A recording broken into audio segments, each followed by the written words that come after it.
All right, hi everybody. All one of you who I believe is here right now. That would be Lucy hanging out. That's okay. I'm still going to give you the rundown anyways. Welcome to session number 26 of Unlikely Heroes, our 5th edition Dungeons and Dragons homebrew campaign that started as "Don't worry, we'll just run a module," and here we are almost 5 months later, in the throng of what is now a full-blown campaign. We are unfortunately down one player tonight, so we are going to be sans she. However, we do have our core party of four, so we will dive in here in a moment. We'll go through a recap, experience, take questions, and then push on into the meat and potatoes of the situation. Okay, here we go.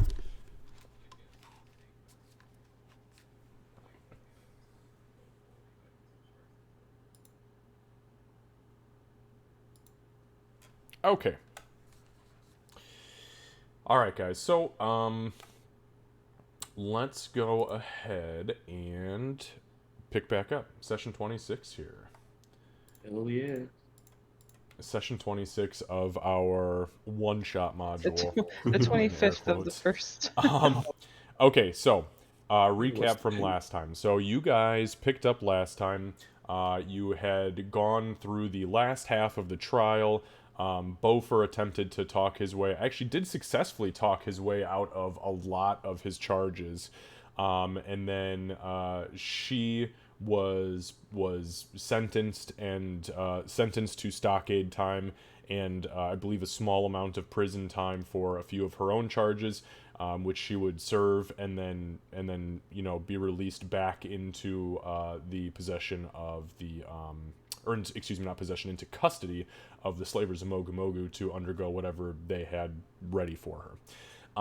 So you guys went through that portion of the trial. You left the hall. You went out to the stockades, where you watched as not only she but Sir Roderick were thrown in the stockades to begin serving their sentences, as Sir Roderick had also been found guilty of lying to a public official and some other clergy-related offenses, sins, we'll call them.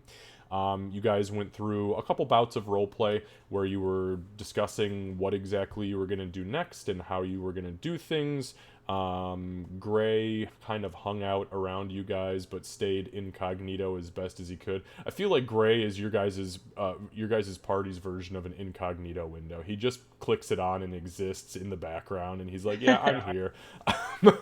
So I don't know. I you made guys she were, know I you was guys there. were doing that. You were hanging out for a little while, and yeah, we're gonna pick back up where it is just. So it is actually going to be day 9. It is Monday, the 9th of Mugem, at about 2 p.m. Last session started at 11. We're right around 2 p.m. You know that the stockades kind of quote unquote close down just a hair after dusk. And that is typically when most people, unless they've committed really terrible crimes, are taken out of the stockades and brought to the holding cells until the next morning when they're put back in the stockades. I believe, if I'm not mistaken, Ree and Beaufort were just beginning to head towards the Church of Palor because you guys wanted to check on Meepo. Am I correct? Yep. Yeah. And Doc was with Xavier. Perfect, yes. Gray tossed a tomato. And Gray was throwing tomatoes at she. Okay, so we'll go ahead and pick up there. Let's go ahead and just do experience really quick. So we didn't have any combat last time. We didn't have any skill checks that warranted experience. However, you guys did have fantastic roleplay. So I gave you 25 more experience than I did during session 25. Or excuse me, from session 24. So that would be 500 experience for everybody. That puts she at 8635. Gray at 77.47, and the rest of the party at 95.85. Again, this is day 9 at about 2 p.m. where we are picking up today. You guys have had one rest. Beaufort, that means that your raised dead sickness, your resurrection sickness, as they would call it, is at a -3 attack saving throw ability checks. Understood. Okay. Does anybody have any questions? All right, cool. Let me get some tunes going here, and we'll go Hell ahead. yeah. Yeah. I'm so glad that Lucy pushed me into looking into this stuff. Finally, I took like 2 hours, and I was like, wow, there's actually some really good like background music here. The ambiance is great. All right, so we're Yeah, gonna I pick don't up. have it anymore, but when I started playing D&D here in Nigeria, because my friends pushed me, and I was the DM for like one session or 3 sessions, and then they, I made a playlist. I don't have it anymore for just D&D background noise. It's great. I mean, having ambience is definitely beneficial. We do it in all the games that we have.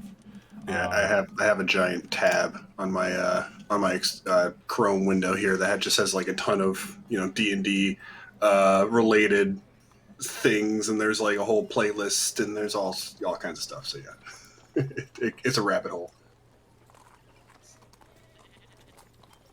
So there is.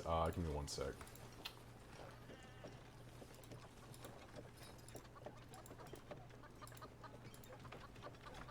So I just put it in our group chat. This is what I use on our Saturday games. It's called My Custom. It's like a tabletop audio sound pad, and if you click the sounds menu on the upper left hand corner when you open it, it's got shitloads of it's just like Dungeon, Dark Forest, Starship, Tavern, Age of Sails, Yeah, Steampunk, Castle. This is one of the best websites. You can save absolutely. them. Yeah, okay, good, Kev. You know about it, then that's Oh good. yeah, oh yeah, It's yeah. I great. stumbled across this one a while ago, and yeah, it's fantastic. I love it so much. Okay, guys, if there's no questions, we'll go ahead and just pick right back up where we started last week. So, again, it is day 9, about 2 p.m. We'll start with, since we ended with Doc having her conversation with Xavier, Gray threw a tomato because they wanted to use some inspirations. Ree and Bofer, for the sake of brevity, will say that you guys have just reached the Church of Palor. So, do you think they're going to be okay with us coming back in here? We've been cleared of most of our charges. We should be fine. Well, I'm clear of all clergy charges, so we should be fine. All right. All right. So, what exactly happened before I was knocked out, or died at least? Like, how did I get here? Oh, yeah. So we tried. Well, she tried to use one of the resurrection scrolls, but it like burst into flames. So we're like, okay, I guess that's not gonna work. That goes So 300 gold. yeah. So we dragged your ass here. Through the hole? Yeah, through town. But through the stinky hole. No. Through a back door. There's a back door? Yeah, there was a back door. You gotta be kidding me. Yeah. Yeah, we're kind of. Yeah, we're kind of bummed to find that out. And be like, yeah, we would have much rather not go through the stinky hole, but hindsight is numbers and numbers. So You know what hindsight means? yeah, it is someone's watching your ass. Okay, Ree. Yeah, let's watching your ass. We'll go with that. I don't know what that word means, but I hear people talk about it sometimes when they're talking about like things that happen. Yeah, like that old man was hindsighting you. Yeah. Okay.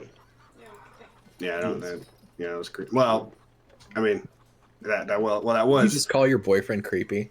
He was creepy. He looks creepy. I didn't like him looking like that. I mean, I like him now that I know he's gray, but Okay. Let's compose ourselves. We have to go inside the church. All right. Well, for Clem now. Bunnies. Ah, bunnies. Who do we talk to now? Anyway, everybody we should talk to is arrested, right? No. He might be back. I'm not sure. All right. I guess maybe we talk to the guy up there. Yeah. Okay, so yeah, as you guys enter, it looks like business as usual. Nothing is really out of place. The window pane has been completely restored. There is not a pane out of place. And at the very end, at the very eastern end of the temple, you see Brother Sigmund. standing there. He's going through papers, not performing a service per se, but it looks like he's going through papers, signing things. He's laying blessings over documents before sealing them. It doesn't really seem to notice you. Nobody really seems to notice you at this point. All right, Ree will shout, Brother Sigmund! You see him kind of Ow! look up and Ree, over, and he Too squints, loud. and he says, Who is that? Come closer, child. I can't see you." Ree will sprint I'll just waddle. full distance. You see, like, as you start to sprint, some of the priests begin to take up what are, like, these pseudo-defensive positions, like, up and around the altar, and then they realize who you are, and they kind of, like, hold their stabs kind of down at a resting pose, but they're still pretty protective. Brother Sigmund says, yes, Jolrithi and Master Anvilrock. Welcome back. Have you come to pay tribute to Paylor, or what can I do for you exactly? Anytime we come here, we pay tribute to Paylor, but it is not our main reason that we come today. We come to see the White Scale. The White Scale. Yeah, the kobold with white scales. Oh god, you lost him. No. He's still quite alright. Unfortunately, he's no longer in our possession. But what I can tell you is that he is safe, and when the time comes, you'll see him again. Where'd you take him? Nowhere, actually. So he is here, back there. He looks over. No. You asked me where I took him. I took him nowhere. Oh fuck, dude. Who received him? I unfortunately can't give you the name of my client. However, again, what I can assure you is that he is okay, per the agreement between myself and whatever the court sees fit. The court? Court? The court was involved in this? He looks down at you. Well, yes, your half-orc friend. That's what she goes by, according to the court documents. And she made arrangements with whoever received this kobold. No, she made arrangements with me that everything in my power would be done to ensure that he was protected to the utmost extent of my capability. And I've held that end of the bargain through Soulbind. He stops and kind of looks. Magical contract. He means magical paper writing stuff. But yes, I can assure you that the White Scale is perfectly fine, and quite frankly, probably in a much safer place right now than he was here. Protective magic only went so far. Was he in a better state than when he arrived? Still unconscious, but very much alive, and his emaciation was beginning to diminish. Okay. Wait, were you able to? You were able to like actually like move his arms and legs and whatnot? Because before he was just like locked up. That is correct. We were able to remove the paralysis, and unfortunately, though he did stay unconscious, we were then able to feed him enough to where his body was not wasting away. Oh, thank God. Thank Moradine and Paylor. Okay. He kind of stops and says, "Thank Moradine indeed, Master Anvilrock. I believe it was very close to the stroke of midnight on the night that you were brought in for resurrection that his rigor mortis broke and we were able to finally feed him. So something had to do, I believe, with the revenant that you were dealing with." Yes. That is something that is over, but remembered. Never forget. Never. So, is there anything else I can do for you, too? Ah, yes. Did you see a town courier here? Uh, possibly this morning, last night? I'm sorry, can you ask that question one more time? Did I see a town courier here? A deceased town courier. No. There was a courier who died? That's what I heard. From whom? From the guards, apparently someone fell from a tower. My gods. No body was brought here. Have you checked with the courier's family? Was it brought to them for burial? Unfortunately, courier is not a very lucrative business. If he was dead when he fell, they may not have been able to pay for a resurrection. Do people not come here after they're dead? It depends on who they worship. Typically, Pelorian devotees come here if they want their dead buried within our graveyard, but unfortunately, we have easily 24 couriers in the town, most of which are children, and the families typically live in squalor, so there's a good chance they worship Alitamara, god of the crossroads, god of the poor, typically not Pelorians by nature. I understand. Is that a church in town here? No, Alitamara has no, well, at least as far as my knowledge is concerned, any true church or place of worship, as Alitamara is also the god of the free roads. They are more of a gypsy-esque religious structure, where they worship where they go.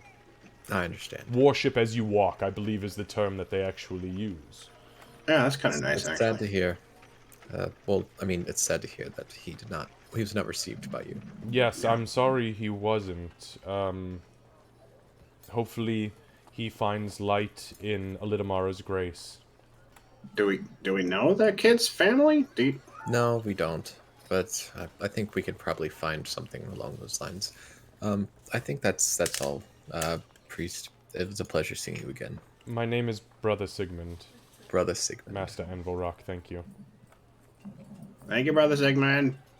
Yes, thank you. Take You care have of a- yourselves, be well, and may the light always shine brightest under the crescent moon.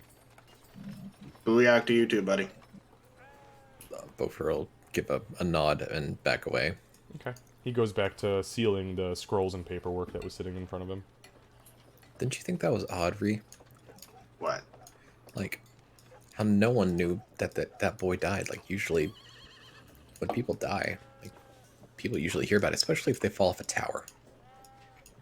Well, I mean, little street rats falling off towers, I guess, is, I don't know, one thing. I mean, like noble lords falling off like a stool will make big news, I think. But you're right. I mean, like, well, actually, this isn't really like a big city, right? Is it, or is it like No. what you consider? No, Middleton, I would say, is more... actually, hang on, give me one moment.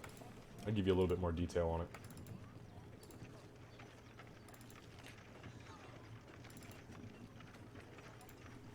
Sorry, just morph out of character so quickly there. No, it's alright.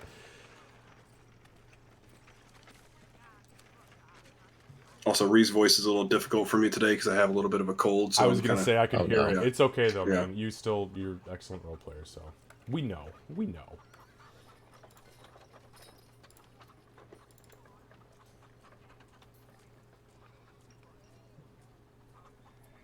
Be honest, I didn't notice. I'm just so. I think my brain just auto. Auto hears Tuned read. fill in the blanks. Yeah. Yeah.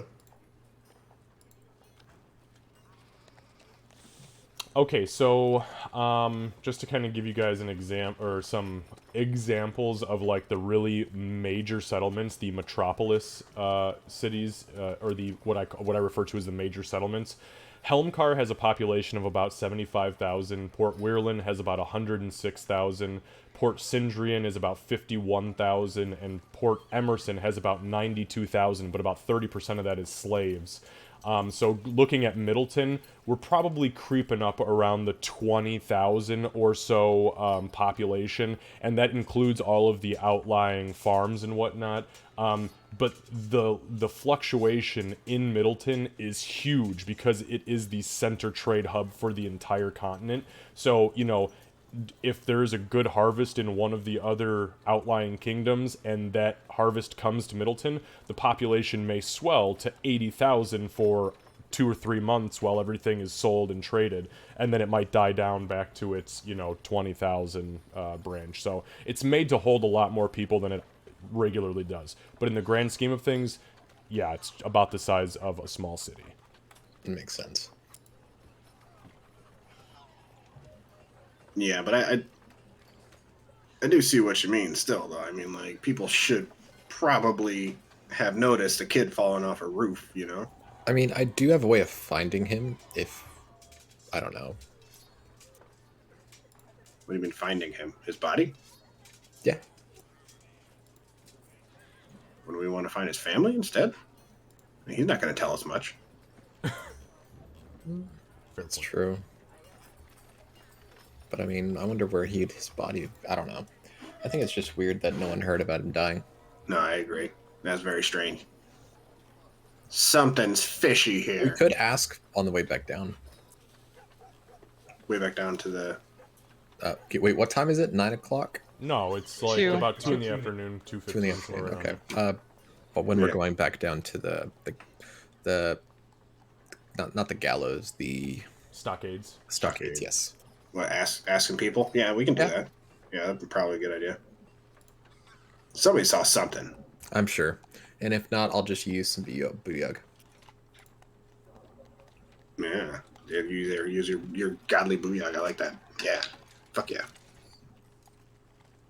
Okay, so you two exit the the church, and you begin to head down south again. Correct? Correct. Yeah, kind of asking along the way if anybody knew about... What was the kid's name again? I'm sorry. Oh, are you asking me? Yeah. Good question. What the fuck was that kid's name? I know his voice. I can't remember his name. Yeah, the voice stuck. Definitely stuck. Unfortunately, We would be like walking down the road, probably like trying to imitate his voice to people. You ever talk to a kid with that kind of talk like that? Really excited about everything? That is like dead on goblin. Like, Okay, so actually, he never gave a name. Fuck. So yeah, it's just her terrible impersonation then. Okay. Didn't they say his name in court? no, he was never received in court. I don't think a name was ever stated. I think they said a young courier, but I don't know if they ever Yeah, said his name. probably. I never asked his name. Crap. Okay, so with that being said, though, go ahead and give me... One of you can make an investigation check, or let me back up. One of you can make an investigation check with advantage if the other person is assisting. I'll be assisting. Are you Are you proficient in investigation? No, I'm not. So I wouldn't be much help. Okay. Bofer, are you proficient in investigation?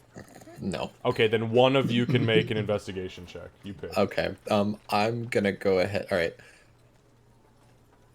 What is the investigation based off of? Intelligence. Intelligence.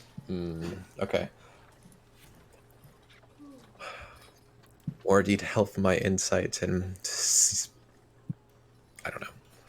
Hold on, give me a second. What are you doing? Praying over there? Yes. Mordine, help me find the way to the path that I seek. And you see this little glow on his left gauntlet as this the shimmer of light kind of like zips up his arm and vanishes. Go ahead and take your fucking guidance. Take your dirty guidance. Oh, nope. Oh, ain't no guidance getting you out of that. So that is a -1 + 2 puts you at 1. You start asking people, and literally between the two of you, you cannot fucking remember.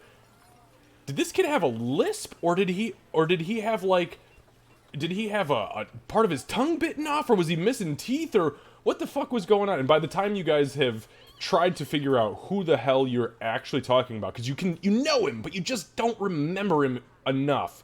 You find yourself back at the stockade, and you're like, oh shit, nobody gave you the time of day. And to be fair, I never actually saw the kid. You glanced at him. I guess not. Yeah, he would have been yelling about 4 copper.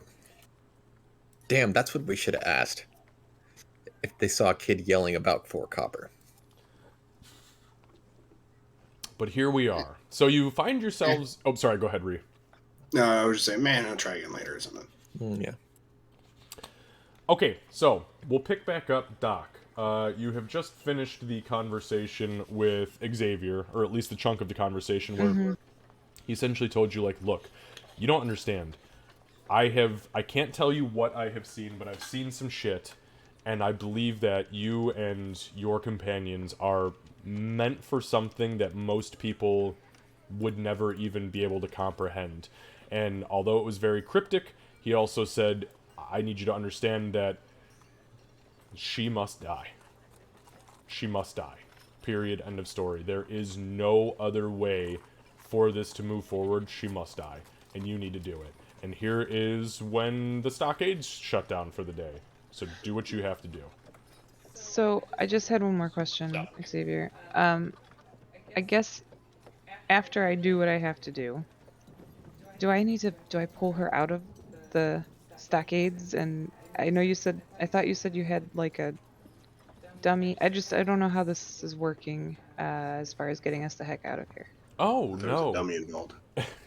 Sorry, you're Just- talking to actually Xavier. He says, oh, no, Yes, so the way this would work is I will keep a watchful eye over the situation, as I promised you and your companions that I would be able to, for a fee, get you from here to the Circle of the Moon, where my friend may be able to assist in the reincarnation. I will watch, and when the deed is done, your companions must be nearby, and they must rush to the stockades, where I will appear in a glorious but quiet flourish of arcane display, and I will very quickly teleport us, the lot of us, out of existence in Middleton and in the circle where we will be received by Carrick Nightbreeze. Okay, so maybe I need to have some kind like signal for them to know. You know your companions much better than I do. Whatever it is you need to do to get their attention, whatever plan you need to make, yes, no problem. You'll just know. Oh, trust me. I'll be watching closely. That'll make 2 of us. Also, this is a one-way trip that I can perform for you, for the fee that your friends and you will pay to me.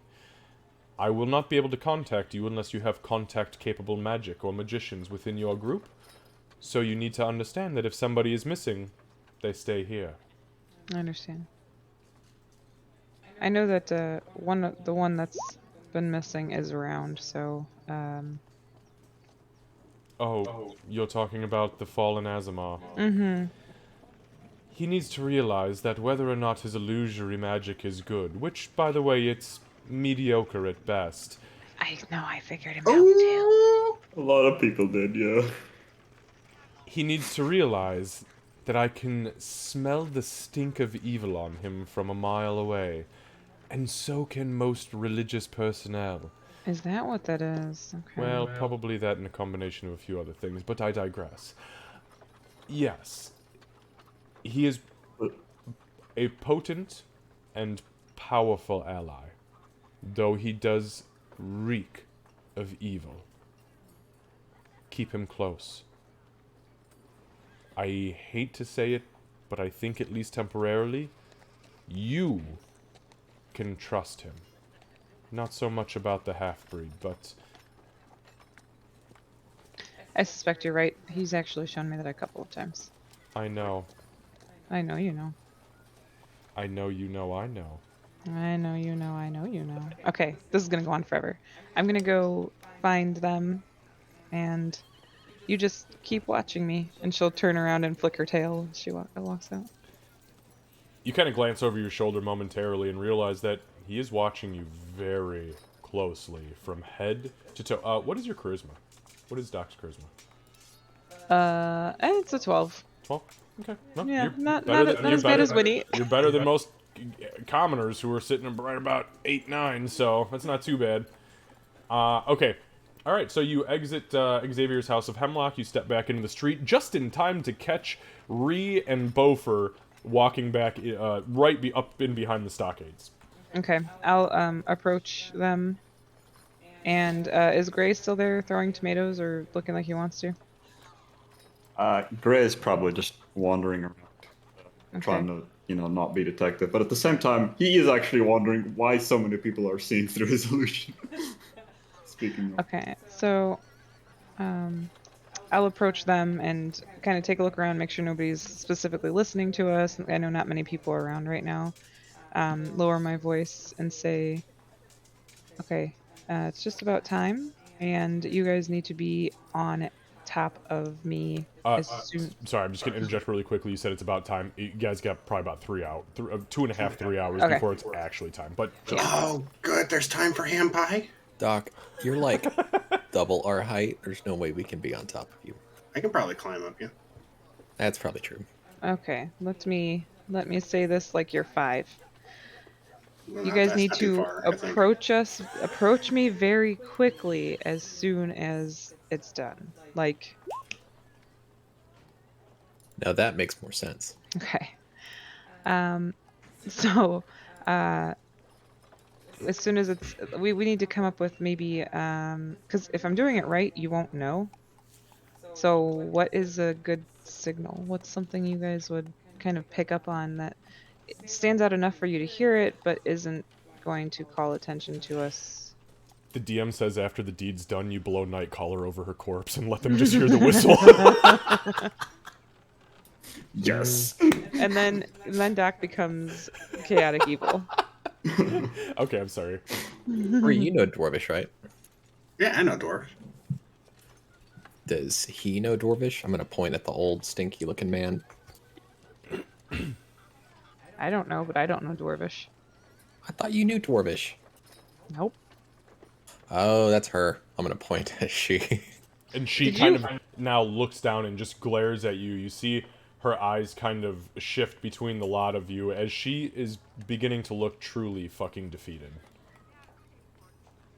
Well, I was gonna throw a tomato at her, but now I don't think I can. And it looks like from the time you guys kind of disappeared to when you got back, somebody has thrown a rock at her and bruised her right eye pretty fucking bad.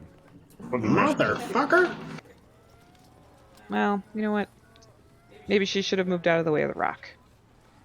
Oh, no, she didn't! I like that. Well done. So what do we think will stand out enough, Mm, but Maybe not you- be too obvious? I gotta do like some kind of whistle or like a howl, like a wolf howl or something, or Ree, she's a cat? A cat lady? oh, Not you a can wolf. yowl like a cat, like, Tabaxi. "Meow!" Yeah, it's better. Yeah. Can you do that? like a cat in heat. You can make a cat in Great. heat sound, right? So What? let's go with a whistle. Can you whistle? I'm not gonna do it loud now. Then everybody's gonna know our signal. Well, if you don't do it loud, How about I we don't do know like a, how like I a know if bird I can whistle, hear like it. a Yeah. No. No. Grace says nope. No. Okay. Well, what is a dwarvish word that I could say that wouldn't necessarily be a bad thing? okay. That's not overly complicated, because if I screw it up, then you guys are gonna be like, oh. Maybe yell fucking run in Dwarvish. No, I feel like that's obvious. Anybody who, like, maybe what is turnip in dwarvish? How do you say turnip? It's Tell it. twarny. Twerny? Twarny. Twarny. Twerny. You know, roll so your if I just tongue a go little bit. twerny. Oh. Twarny. There you go. Twerny. I have a few hours to practice. Nailed Jeez, it. cats cannot speak. in Dwarvish at least. Maybe dwarves can't speak in Tabaxi. Meow. I'm gonna hit him with my backpack again. Oh, what did he say? Yeah, she turns and all of a sudden there's a backpack that just smacks you across the side of the head, Bofer. Damn it! That's the second time this today. I'm sorry, you're just the wrong height, I guess. Okay, so is that what we want to go? I mean, Screaming Turnip might also be awkward and stand out. I'm trying to think of something that's not, hey, come over here. That's Yeah. gonna So bring what are you gonna do? Just like stand over her corpse and yell turnip, and then that plan? Or I mean, maybe we put you guys somewhere where you could easily see and time it. Or we could just use Gnomish. I'll just stand next to Ree. I don't know. Oh yeah, that's true. Did you say you don't know Gnomish? I don't know much. I know Gnomish. She doesn't. You'll just say it. I see. Okay. Yeah, just say come over here. I'm pretty sure there's not a lot of gnomes in this town. Have I seen a lot of gnomes in this town? Make a perception check. Touch was a halfling, I think. Sorry, do I 15. see them talking? Give me just one Or moment. am I Give me just one moment, Lucy. Yeah, with the 15, yeah, this is a true melting pot city. There are every race, every standard adventuring race, including full-blooded orcs, tabaxi, turtle, hobgoblins, Oh goblins. shit, there's squirrels here? There's lots of I mean, there's not many of those more exotic ones, but as far as like gnomes, halflings, half elves, elves, dwarves, humans, you even see some genasi, air genasi, fire genasi walking around. Like this is a true melting pot. They're all over. All right. Wait, I have an idea. Well, instead of using a word, why don't I do a knock or something? The whole thing's made of wood, isn't it? I'll just give you this candle. I think You that's wanna too light much up? attention. Yeah, that's too much. Yeah. But a knock, I mean, it could be either of them kind of shifting, you know. Yeah, I guess we could do that. Okay, so maybe we'll just say, 4 in a row. Yeah, we can do that. Okay, 4 in a row. Less obvious, could be anything. I'm not yelling the word turnip in the middle of the night in a language I don't know how to speak. I don't care. Twarny. I don't care. I'm over it. Okay. So 4 knocks. Then that means get your butts over here quickly, but maybe try not to like really stand out. So do we need to cut her loose, or we're just? No, you basically need to just get in and like grab on, I guess. So we're gonna walk through one of those things like we saw down in the Sunless I Citadel. don't think we're gonna walk. It doesn't sound like, because I don't have to. He said I don't have to pull her out of the stockades, so he's Interesting. handling the majority of it. We just have to make sure we're in the right place at the right time, which is immediately. All right. Well, Okay. So you need to be close enough that you can kind of briskly move over and make sure you're listening. sounds easy enough. And again, look, if something happens and you don't make it there in time, he said where we were going. I'm gonna look around and make sure that nobody's paying like close attention to us. At this point, you realize that Gray, the illusory form of Gray, has been watching you very closely this whole time. Gray, you've been able to read every word on their lips. Okay. I knew what you were asking, by the way. I was just waiting for a moment. So since I spot him, I'm gonna like.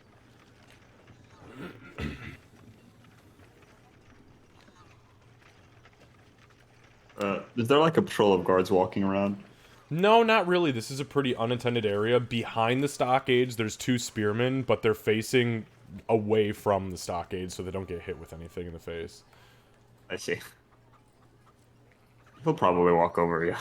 Okay. Okay, finally. Because he's still in his disguise, so I think for Yep. now he's good. Oh yeah, is it dark right now? It is not dark. It's still pretty it's still early in the 3 day. hours. Yeah, you guys got a few hours before it starts to set. So, we have a plan. I know. Have you been watching us the whole time? That was anticlimactic, I guess. How much of the plan do you know?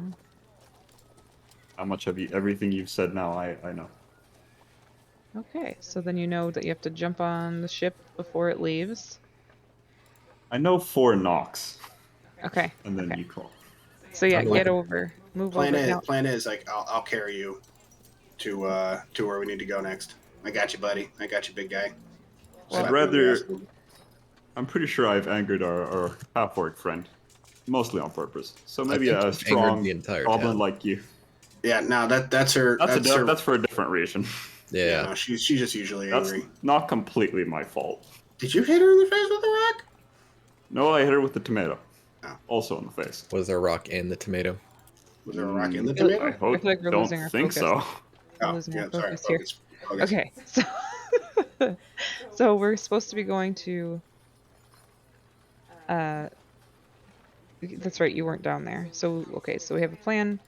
As soon as there's 4 knocks, you need to get over there. If for some reason we all get separated, we are supposed to be going to a different location. Do you guys remember? With Xavier's magic, right? Yes, I heard you. Yeah, all the was moon there when you all place. talking about this earlier. Right, but we're going to the Circle of the Moon, I believe. Do I know anything about It's the that one to place? the east. About the I circle of the don't- moon. Go ahead Yeah, and make I don't a think right now. make an intelligence check.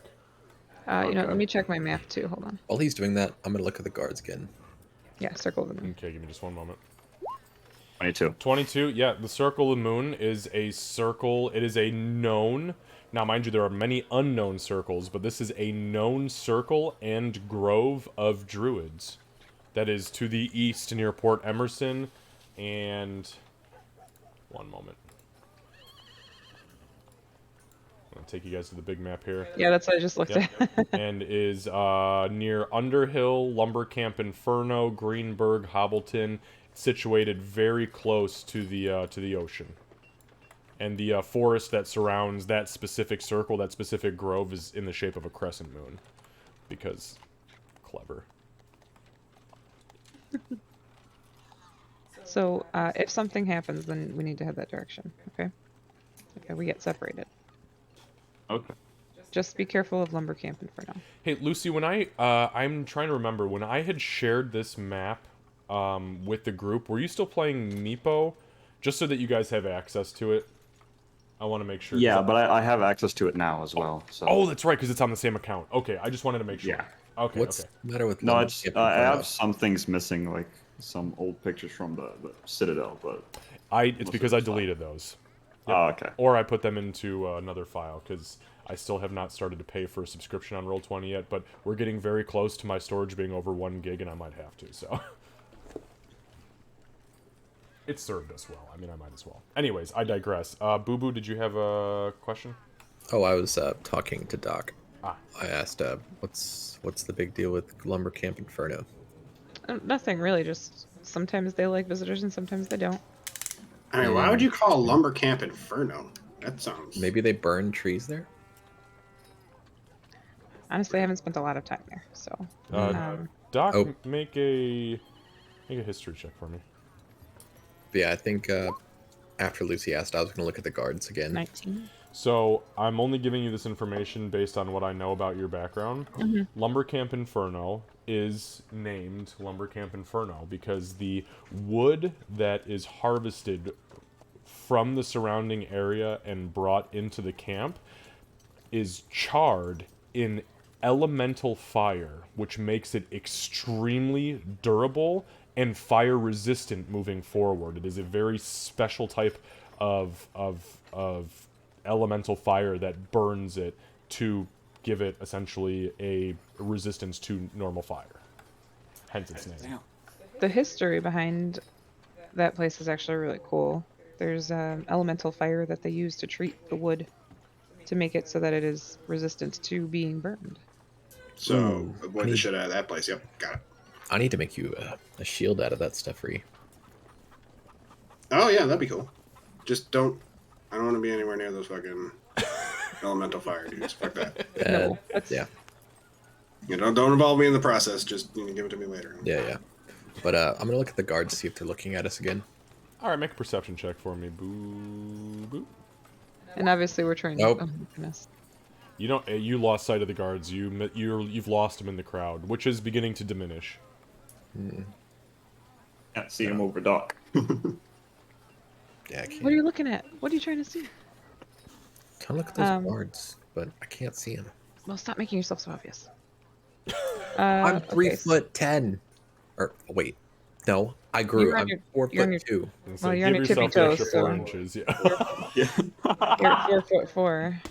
Oh And my you're goodness. like double my height. I can't see over you. Okay, so I once it starts to get dark and we get to the point where, changes are being made up there, I'm gonna kind of disappear and do my thing, my part of it, and then I'll just listen. All right. Could I scout out a place that looks like I can be hidden pretty well, but still have eyes on the stockade? Yeah, absolutely. Give me an investigation check. It always have to be investigation. Doc, you might Actually, you know what? I take that back. Don't roll investigation, Kevin. Too bad. Roll a survival check for me. Oh, okay. I'm better at that one. Because survival is also part of keeping yourself hidden so you don't die. I'll give it to you. Ooh, that's much better. Oh, fuck, yeah. Damn. You find the perfect... There's this little nook just to the north of Xavier's House of Hemlock, behind a couple of barrels that you, as you spot it, you're like, perfect place for a fucking goblin. Does it look like it's perfect place for a goblin and a dwarf, or just a goblin-sized spot? You could probably squeeze a dwarf in there as long as they held their belly in, but yeah, it's going to be uncomfortable. But two small creatures, yes, you can make it work. Okay. I'm a medium creature. Oh, you're medium? Yeah. Yeah. Okay. Well, I I'll have point an- out. I'll I have point an out that idea spot. anyway. Like, yeah, but I'm gonna hide in that spot. All right, I have an idea, Oh, but yeah. yeah, let's go ahead. What's Okay, your idea? Is there like a spot where I guess, Gray can pretend to beg while near the stockade? Take your Hey, Doc. fucking pick.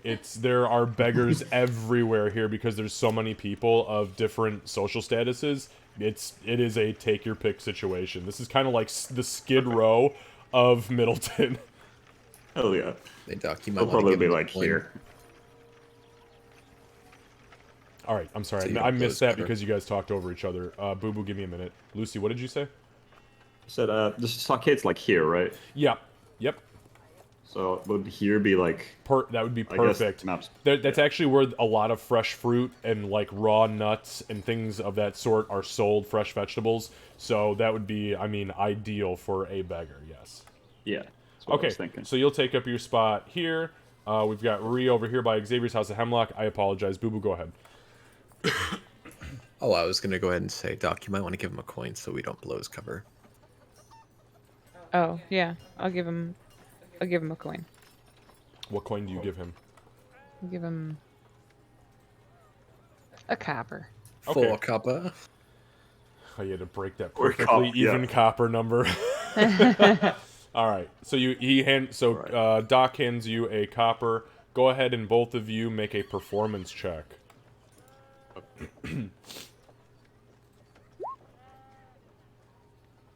That's the highest I've ever Wow. rolled on performance. You have just paid this poor soul a copper for his time, and he goes about his business.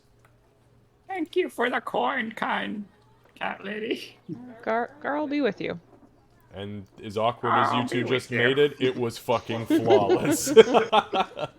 And I'm gonna go ahead and let Ree get behind the barrels. And I guess. Oh wait, are lay you down. doing it right Not- now? no, Or not is it right over now. there? No? Not right now. Okay. No. It's like We're middle. There's scoping things hundreds out. of people around you. Yeah, we're Ree just needs, scoping. Ree things needs out. some meat pie first before she's gonna jump behind a barrel. Okay. So 2 of you have found your spot. Bofer, you know what you're doing? I guess. I'm gonna go ahead and preach. I want to preach on the streets. Oh, just right now? No, in a little bit. Like, okay, I'm confused. Like, what is your intention with that? Are you doing that Just to around the pass time. stockades? Oh, for passing time. Okay, understood. Like for anyone that wants yep. to stay by. And Yes, absolutely. I guess I'll scope out like maybe a spot where once it's dark, I know that I'll be hidden well enough to stealth. Okay, you give me an investigation check. Okay. A 9. Not great. It is tough. You spend the better part of the next, 45 minutes trying to find a location that would be good for you to truly hide yourself that are not one of the 2 spots that Lucy and Ree, Gray and Ree were looking at. You do eventually find one. There's a little patch of trees on the opposite side of Xavier's house, or Xavier's store, kind of back over here. They're like bushes, really. They're not really trees to speak of. But you figure if you can slink over there and crouch down, it would be very easy for you to move stealthily. Okay. Okay, so in the meantime, what are you guys doing? I think that's that. I know that Ree wants pie. We should Yeah, probably fuck yeah, all pie. eat. Okay, Lucy, just so you know, you will need to, in order to hold your form, you will need to expend 7 spell slots of at least first level. Because this is a set from when you went into, this is the same day you went into the courthouse, or into the Lord Magistrate's house, and up until the point where this is about to happen will be 7 hours. Which I'm pretty sure that's not an issue for you whatsoever. I think I have, I think I have like 9 spell slots, but So let me just check. That's can I? hang on a second. That's 4, 5, 6, 7, 8, 9. Yes, you do. Okay, yep, you're good. Yeah. Sorry, go So ahead. instead of that, can I just like, because he has a normal beggar disguise underneath the magical one Yep, that I bought before. sure. Since he's gonna be like quite a bit away from the stockades and things, can he just be like in normal disguise, just begging while he waits? While you wait, yeah, absolutely. Go ahead and give me a disguise check, and we will say for the sake of brevity that you have used 3 spell slots in order to maintain your guys through what would be a professional disguise situation, i.e. court. Yeah. So, how do I roll Sorry, that so, disguise yep, check? no, I apologize. I'm thinking 3rd edition here. You are going to give me a... Okay, give me 1 sec. I'm actually looking at just one minor detail here.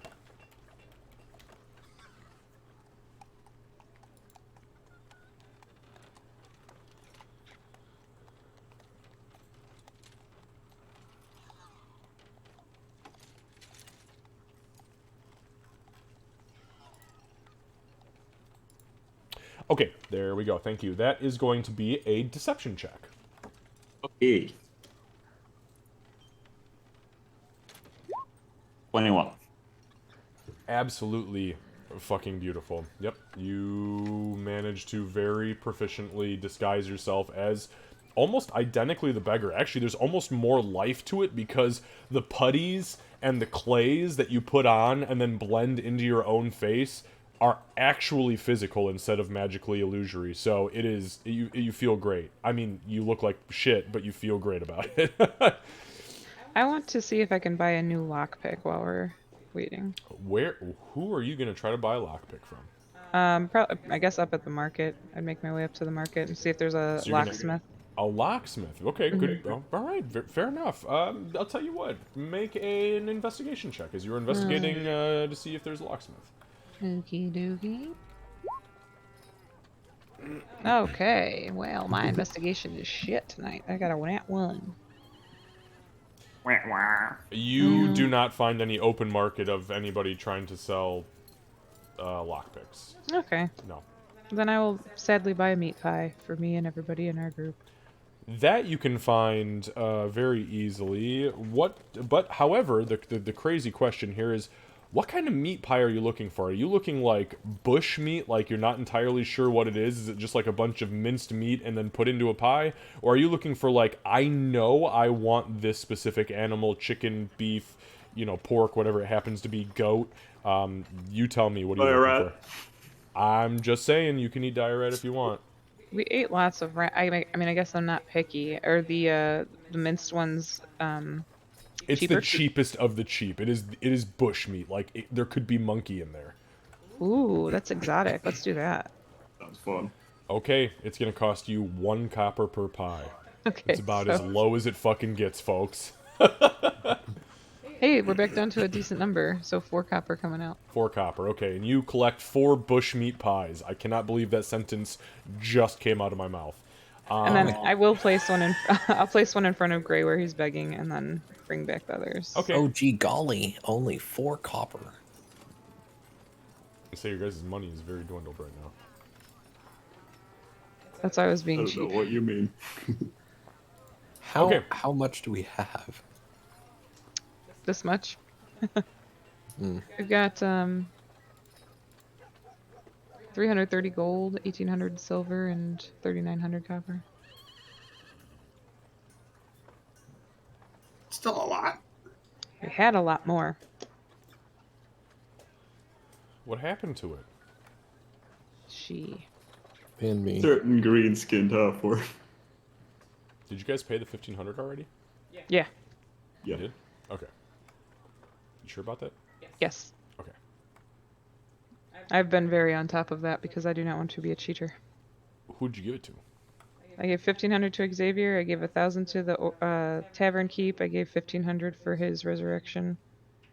Well, you give 1,000 to the Tavern Keep? I thought it was only 750. No, it was Was it 1000. 1,000? 750 was the 8 rubies that went Oh, to right, douchebag right. McGee. Okay, yeah, wow, you guys have spent a lot of your fucking treasure trove on bullshit for this woman who's not even here.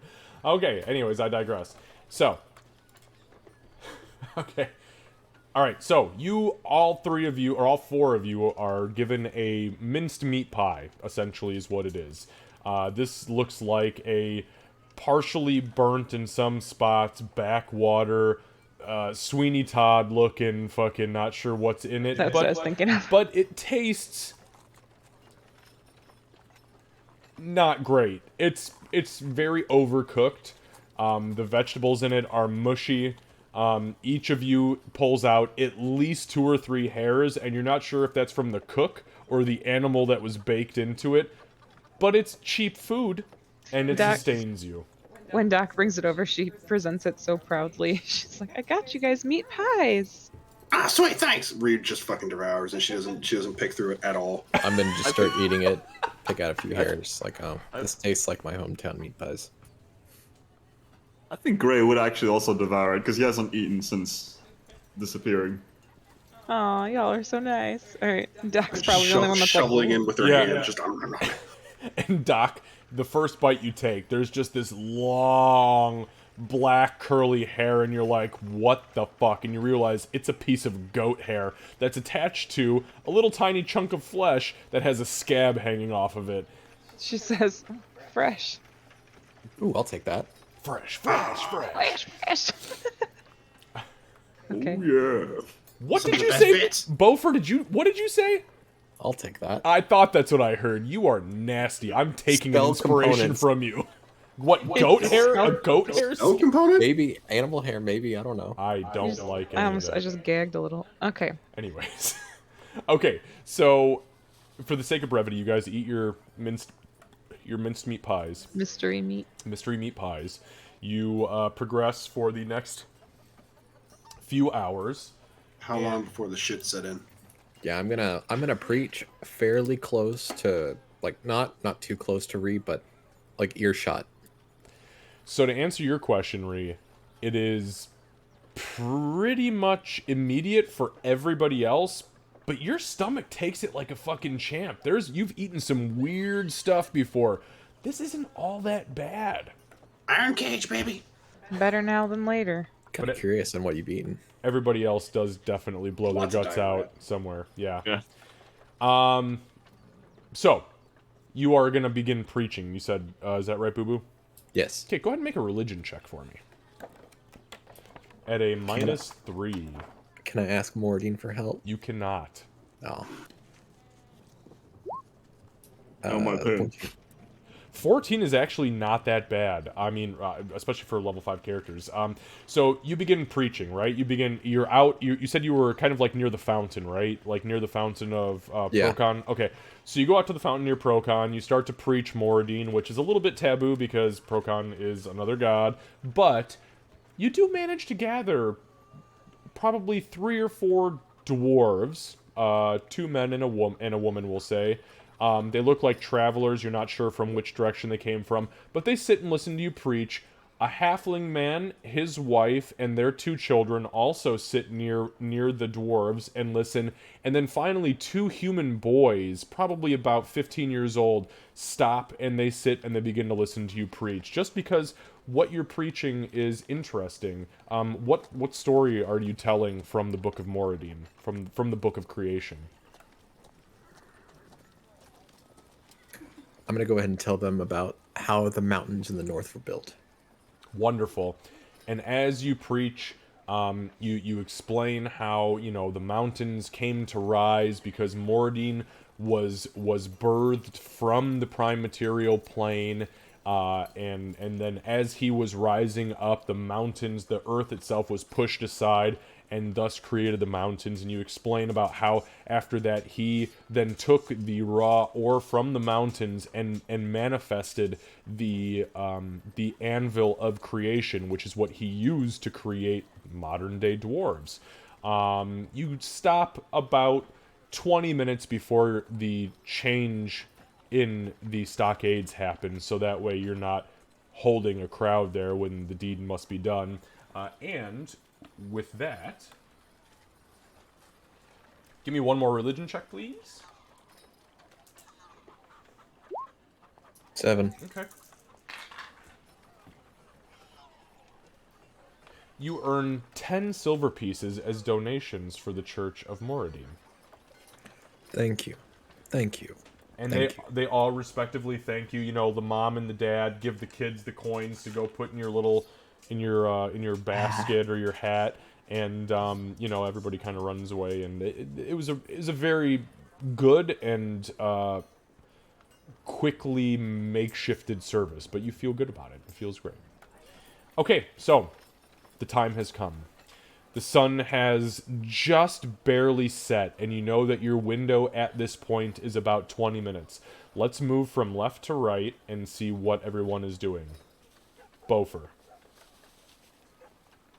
I'm just gonna go ahead and, like, I guess start putting away my things, the offering plate, just start moving things around and just listening, like, while I'm looking busy. Okay, make a deception check. No, you know what? Make a performance check.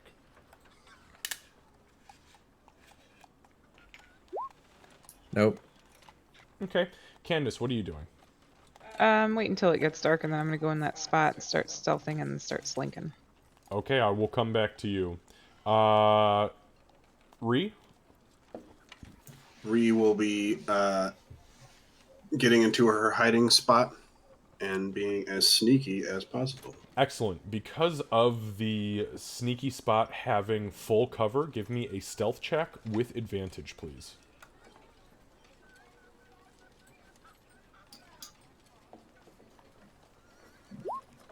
Okay, I got to do that again. God damn. I thought it would do it again, but let's see if I can do better. I was going to say, if you do better than that. 20, here we come. 22. Yeah. All right, and Lucy, what are you doing? I think because I can see the gallows, stockade from here. Ooh, he's getting dark as shit. I don't know I was why just like putting people in gallows that much. stockades. He wants to see people hang. Yeah, you can see it from where you're at. It is literally, so you are right over here at the edge of that tent, sitting there. The dried fruit vendors, which are the ones at the tail end, have already packed up and are walking away, and the stockade is dead center in the middle of that intersection. Yeah, so he's just going to be still protecting the bag until, like, everything happens. Perfect. Give me a performance check. Okie dokie. Character sheet. Come on, performance. Not great. 12. 12's actually not that bad, honestly. You guys got to rolled a realize, like, 3. you guys are still in the very first tier of gameplay, being level 5. So 12 is actually pretty damn good. But you're right. Rolling a 3 is not ever great, unless you have a +9. Then fuck everybody. Okay, so here's how this goes down. The sun finally sets. Sir Roderick looks absolutely defeated. At this point, he is essentially hanging in his stockade. He's alive, he's breathing, but he has been beaten and bruised all across the face, knuckles, hands. His nose has been broken. More stones and feces have been thrown at this man than tomatoes. She has taken a couple of rocks to the face, but they weren't very big. About 90% of the abuse she took was tomatoes, rotten apples, lettuce, things of the sort. Fistfuls of old stew. I mean, it's just gross. So the sun begins to set. Doc, give me a stealth check. Wasn't there a third guy? It's a 20. A dirty 20, but a 20. Okay, I'll take the 20. Yes, there was a third guy in the center. He was removed way earlier in the day because he was there when the other two showed up. So probably, 2 hours before where we're at. So, and just for reference, she is all the way on the left. Middle stockade is currently empty, and on the right is the stockade with Sir Roderick. So, Doc, you get into the spot over to the east of Xavier's House of Hemlock. You find the bushes. You kind of look around, make sure nobody's looking. You kind of, bend over like you're pretending to pick something, and all of a sudden, boom, you shift into the bushes like that gif of Homer Simpson backing into the bushes and disappearing. And then you begin to move as darkness settles. You've only got maybe 15 minutes for this thing to happen. What do? You feel like you have successfully hidden yourself from plain sight. You give it 2 or 3 minutes. Nobody looks around. No torches come towards you. No guards. No nothing. I'm going to start as sneakily as I can, staying out of eyeshot of anybody possible, sneaking over toward the stockades. Excellent. As that happens, the front door of Xavier's House of Hemlock opens, and Xavier exits. You catch sight of him, and you press yourself up against the southeastern wall of the actual building itself. Xavier crosses... Shit. How the hell do I draw a line? If you go to, I think it's the ruler? Or you can just freehand it, use the paint thingy.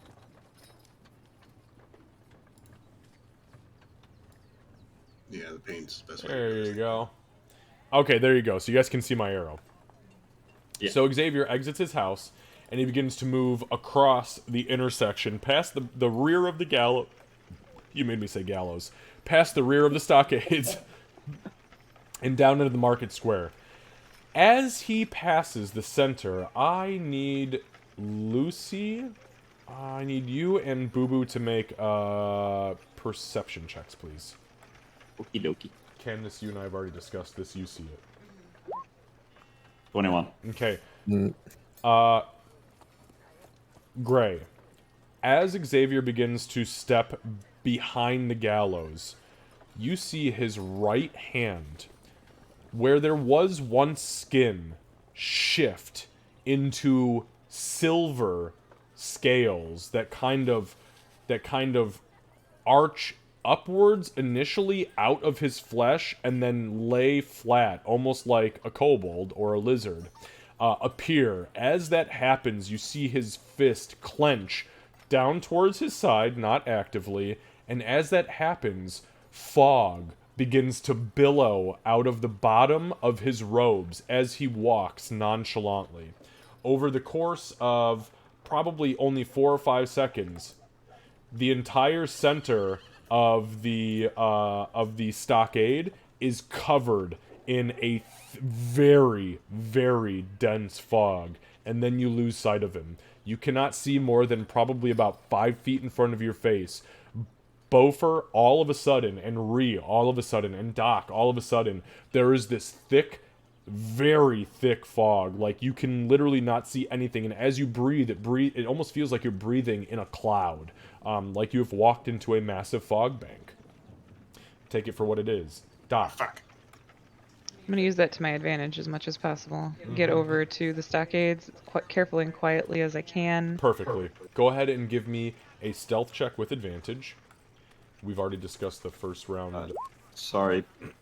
I'm gonna send something in Discord. That was gonna happen before this, but I didn't want to, like... It's kind of more of a me and the other person thing, an NPC. So I didn't want to include. Okay. I was gonna message Sir Roderick. Oh, okay. You can still do that. That's no problem. Give me 1 second. Can I Okay, so got it. send- 27 stealth. Well, Yeah. fuck anybody seeing anything.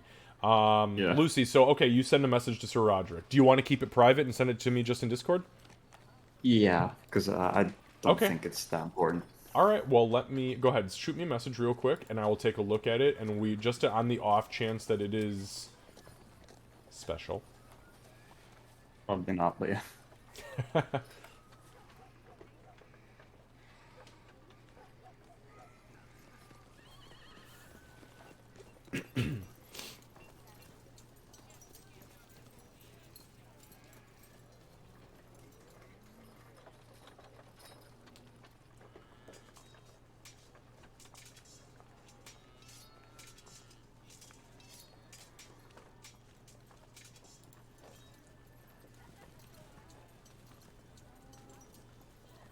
Just a short message.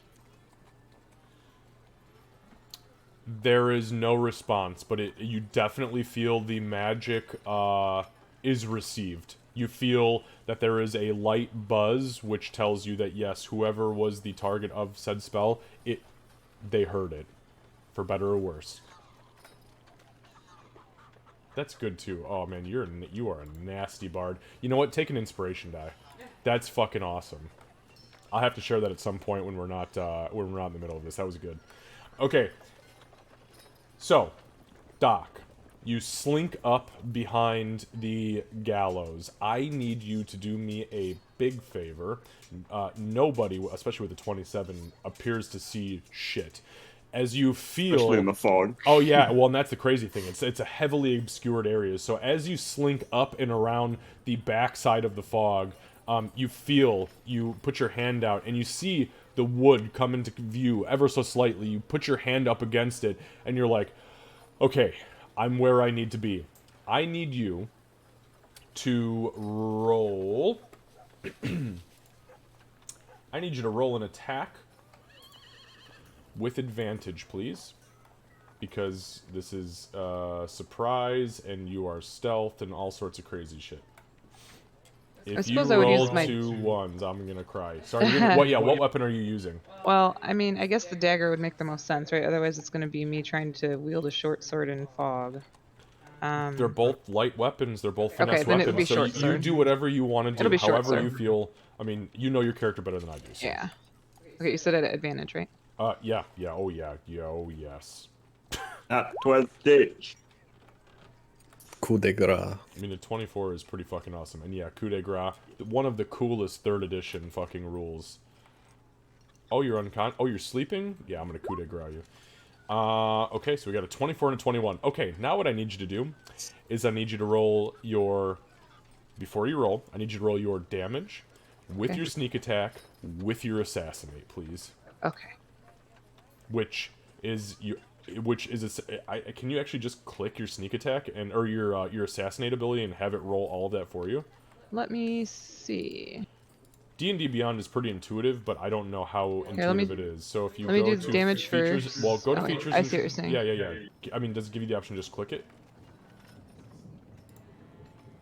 Yeah, I think you No. usually need Nope. to just add it in there. Yeah, it just says you have advantage on Okay, attack yeah, no, I know rolls. what it does, Yeah, but yeah, no, it okay, so doesn't. what you're gonna do is you're gonna roll your sneak attack, roll an attack, or roll damage with sneak attack, and then we're going to double it because it is an automatic crit.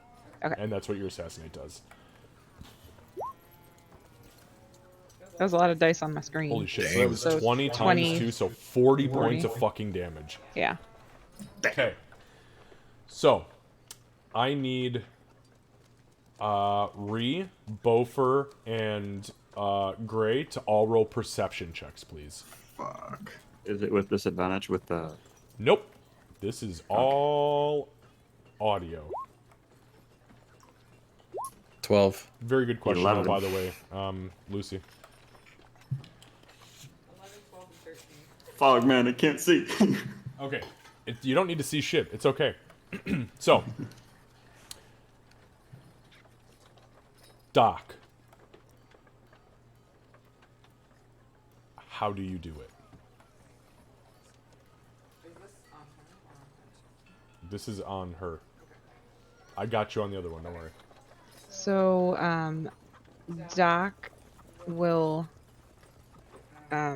carefully make her way over, and she'll whisper as quietly as she can, "It's time." And then she would feel Doc's fingers on her ribs, and between her 3rd and 4th rib, Doc is gonna place her short sword, knowing that that's exactly where the heart is located.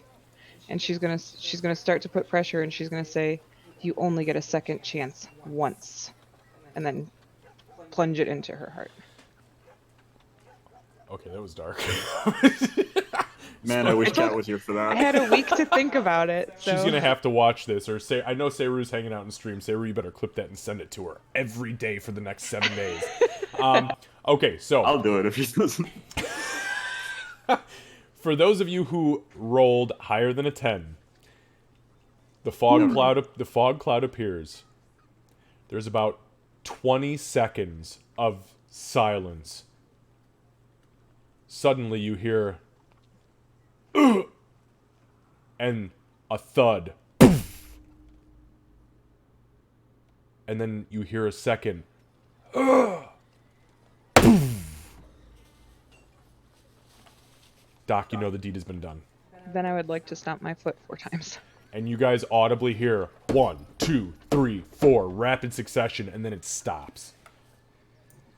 Okay, we gotta go. Bree, let's go. Yep. Okay, Guess so the show's over. as you begin to run in the fog cloud, you all hear a voice. A familiar voice. Don't worry, nobody's around who can hear us. Well, maybe that's not entirely true. They can see us, though. Quickly, hurry, hurry. Can you hear my name? Come, quickly. You follow the voice. Hear- Sorry, go ahead. Can you hear my name? Anyone else hear that? I know what you Yeah, I heard it too. So you all, for the sake of brevity, run towards the stockade. You find it, and as you clamber up onto it, the 3 of you who rolled perception checks before, give me a perception check right now. Okay. What the fuck, Bofer? I've had like Oh shit! I rolled twice. 3 My nat bad. It's ones 21. this day. Yeah, already. we'll take the 21 over the 20. Doesn't matter either way. So, Ree and Gray, as you clamber up onto the stage that is the stockade, both of you see that blood is just absolutely covering the entire left and right portion of the stockade. Ree and Gray, as you look over, you see that Sir Roderick has had his throat slit almost all the way to his spine and is profusely bleeding out onto the stage, as well as she, who has had a short sword run completely through her heart. In the center of the stockade, you see Xavier standing there in all of his beautiful glory with his leather straps, and he says, "Well, this has been interesting, hasn't it? Everybody, gather up quickly around her, and we're going to go in 3, 2, 1." And he puts a palm out, and as he puts his palm out, you see his eyes shift to these weird, like, reptilian humanoid hybrid eyes. And he slams his palm on the ground, and as he does so, this purple circle spins into existence around the base of where you are currently standing. And he looks up and he says, "Is everybody in?" Actively looking to the lot of you. I Yeah, will yeah. make sure that I am. Wait, how do we get her? He says, "Don't worry, she's my target. She's going with us. Here we go." And with that, he mutters this incantation, and you guys hear this sound kind of wisp up and around you as you spin out of existence. Everything goes black for just a moment before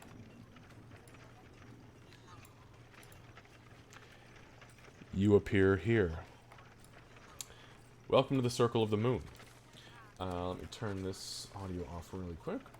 Could I roll Constitution check for vomiting? Oh, fuck. Oh, you've never teleported, have you? Nope. Nope. Yep. Go ahead. So, God, none of you guys have teleported. Okay, yeah, no. Everybody give me a Constitution saving throw. Oh, I'm not. I love these. Oh no. 12. Yes! Yes, I was really hoping for a nat 1. Oh my god. So, let's see. Doc and Ree, as soon as the spell finishes and you guys take a breath of fresh air, both of you feel like you're gagging on your uvula because you've just moved so fast through space and time, and reappearing at the center circle, by the way, where you guys reappear right where this little draconic symbol is. Both of you immediately just start puking every bit of minced meat pie that you have in your stomach out onto the floor. No, my mincemeat pie! Xavier, did you get them Probably for the pregnant? best. Oh, you should have warned me about that. Oh, God, it was so bad.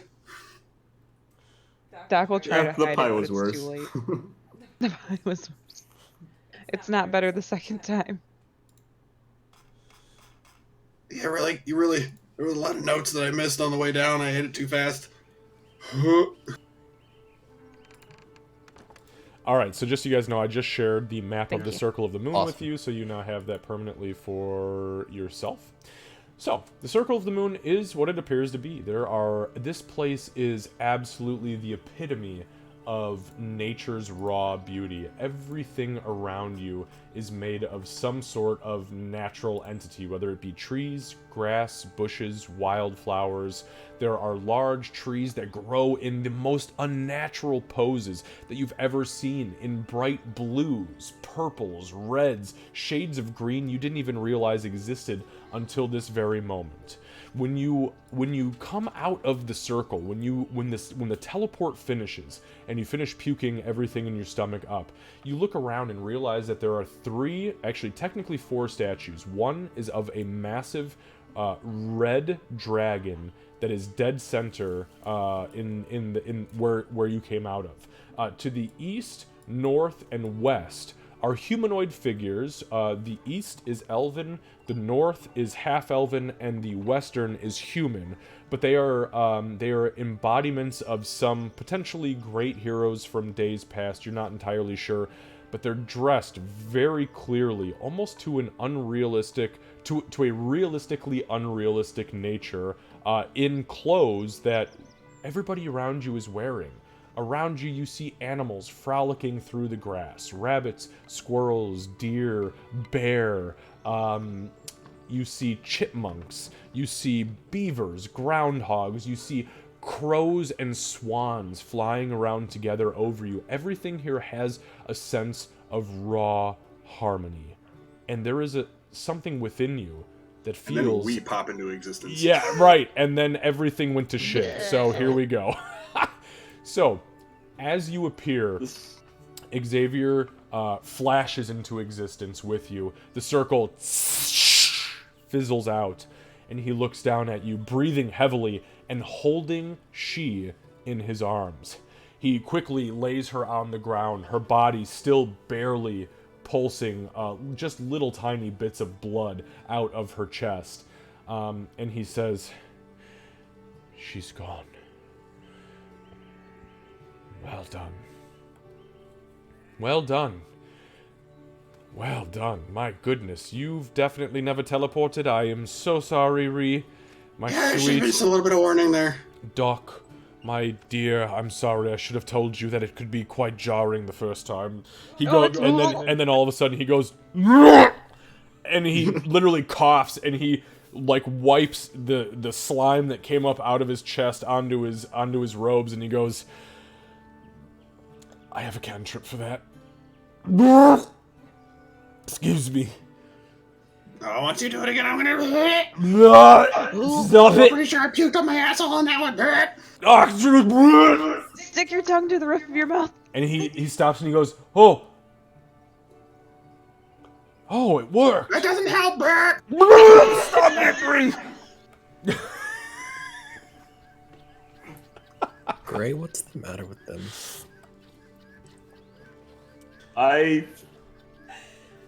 I'm not quite sure, honestly. Gray, hold my hair. But Hold my hair, Gray. absolutely not.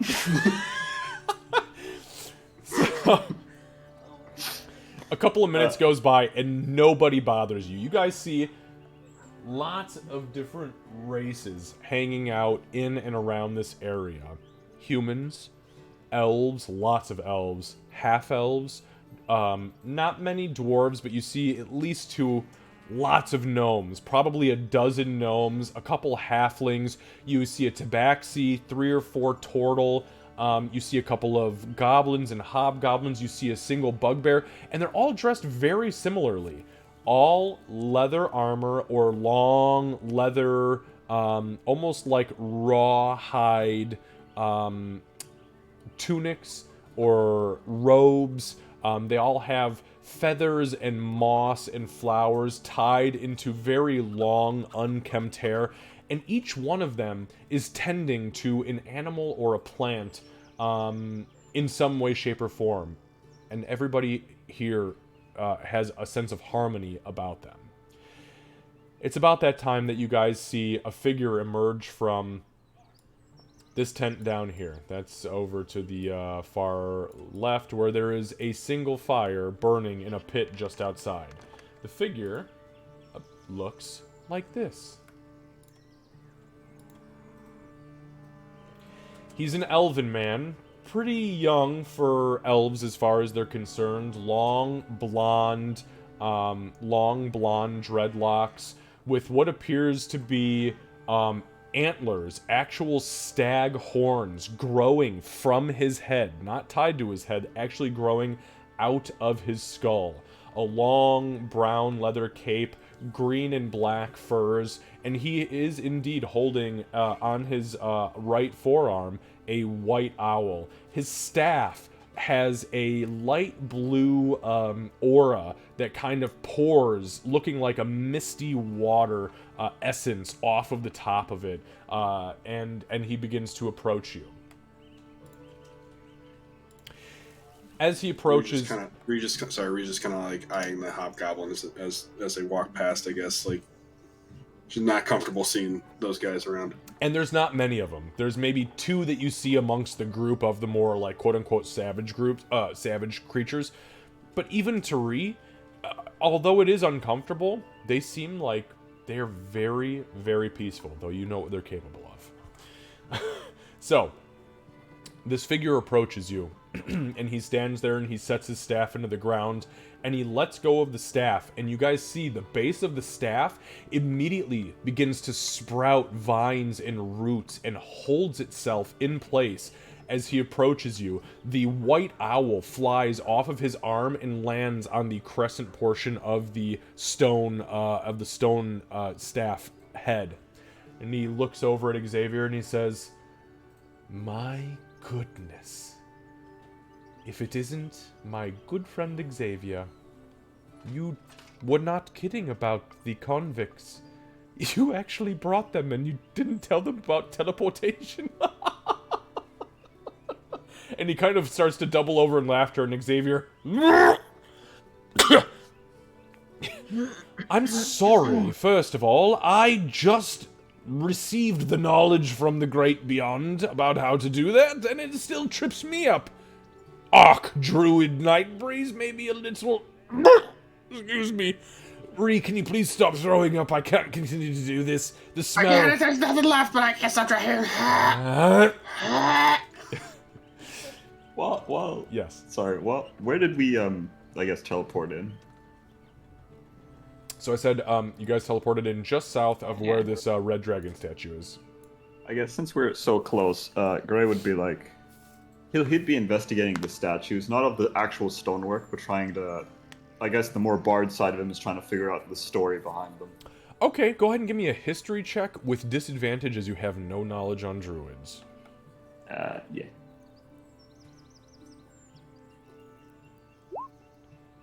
Wow. It's a good fucking... Wow! That was a really good... That was a lucky fucking set of rolls. It's because I'm using the Pride Month dice. It'll stop working after this month. Yeah, right. They're like, okay, once you're off the LGBTQIA plus roll, you can go fuck yourself. We'll give it to you next June. Thank you. Okay, so the statue that is dead center, you have absolutely no idea about. What you can 100% without a doubt confirm is that the 3 statues that are to the north, the east, and the west, they are referred to as Planeswalker Totems. And these totems are something that druids use when they found a new grove or a circle to quickly teleport from one place to another. You don't know who these people are, but what you do know is that a Planeswalker totem has to have a specific device that allows you to teleport through it to another like a sister device at another location. And that item is referred to as a Planeswalker token. More than that, you also know that the only way for a druid to create a Planeswalker totem is for an Archdruid of a grove or of a circle to sacrifice themselves and become the totem. So these were once living Archdruids that have given themselves at some point in time to then create part of what is the web or the network of teleportation totems within druidic nature. And I'm only giving you that much information because, fuck, that was two really lucky rolls. Okay, I guess he'll turn to Xavier and be like, so is this a one-way trip or do we go back? He looks down at you and he says, I thought she had already told you that was just a one-way trip. Okay, good. And then he's going to reach into his bag and put on his hat. Okay, he slapped the hat on. He says, yes, don't worry. We don't have to go back to Middleton anytime soon. At least I hope not. That'd probably be for the best. He looks down at the four of you and he says, Archdruid Carrick Nightbreeze, my old friend, may I introduce to you Beaufort Anvilrock, Doc, Joel Rithy, and Mr. Grey.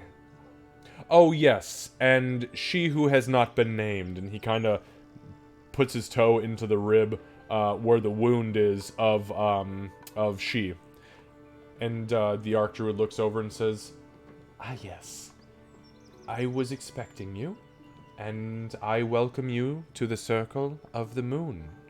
If there is anything that myself or my druids can do to make you more comfortable, please let me know. In the meantime, if it's quite alright with you, I'd like to take your friend into my hut and give her a full evaluation before the reincarnation. You are all welcome to stay there for as long as you'd like. And again, if there's anything I can do for you, please let me know. You are Thank guests amongst my grove. We only have 2 rules here. 1, no hostilities of any nature whatsoever. It disrupts the balance of peace and hostility. We like to keep neutrality prevalent amongst our people. And number 2, please, don't pick the fruit that grows randomly among the melon patches. And he begins to point to these items here. Why? Or is it gonna kill us, or what? Is it Um, poisonous? no, they're not poisonous, but they are seed pods for the creation of grove trees. And then he begins to point to trees like this. So wait. So if I eat one, then a grove tree will grow in my belly. That will kill you, yes, because the grove trees are sentient treants that protect our grove from invaders. The seed pods, they germinate said treant seeds, and if you put it in your belly, it will eat you from the inside out, assuming you are some sort of fungi. Which technically, when you die, you are. How I mean, I'm not. I mean, people said I'm kind of fun sometimes. how but I'm not quickly really do a they guy. grow? Well, first of all, Joel Rithy, I believe you are great fun, as Nah, I've thanks. met many of your kind, and those who follow the ways of the druids are, well, they're fun in their own right. And for you, Mr. Anvilrock, I'm sorry, what was your question? How quickly do they grow?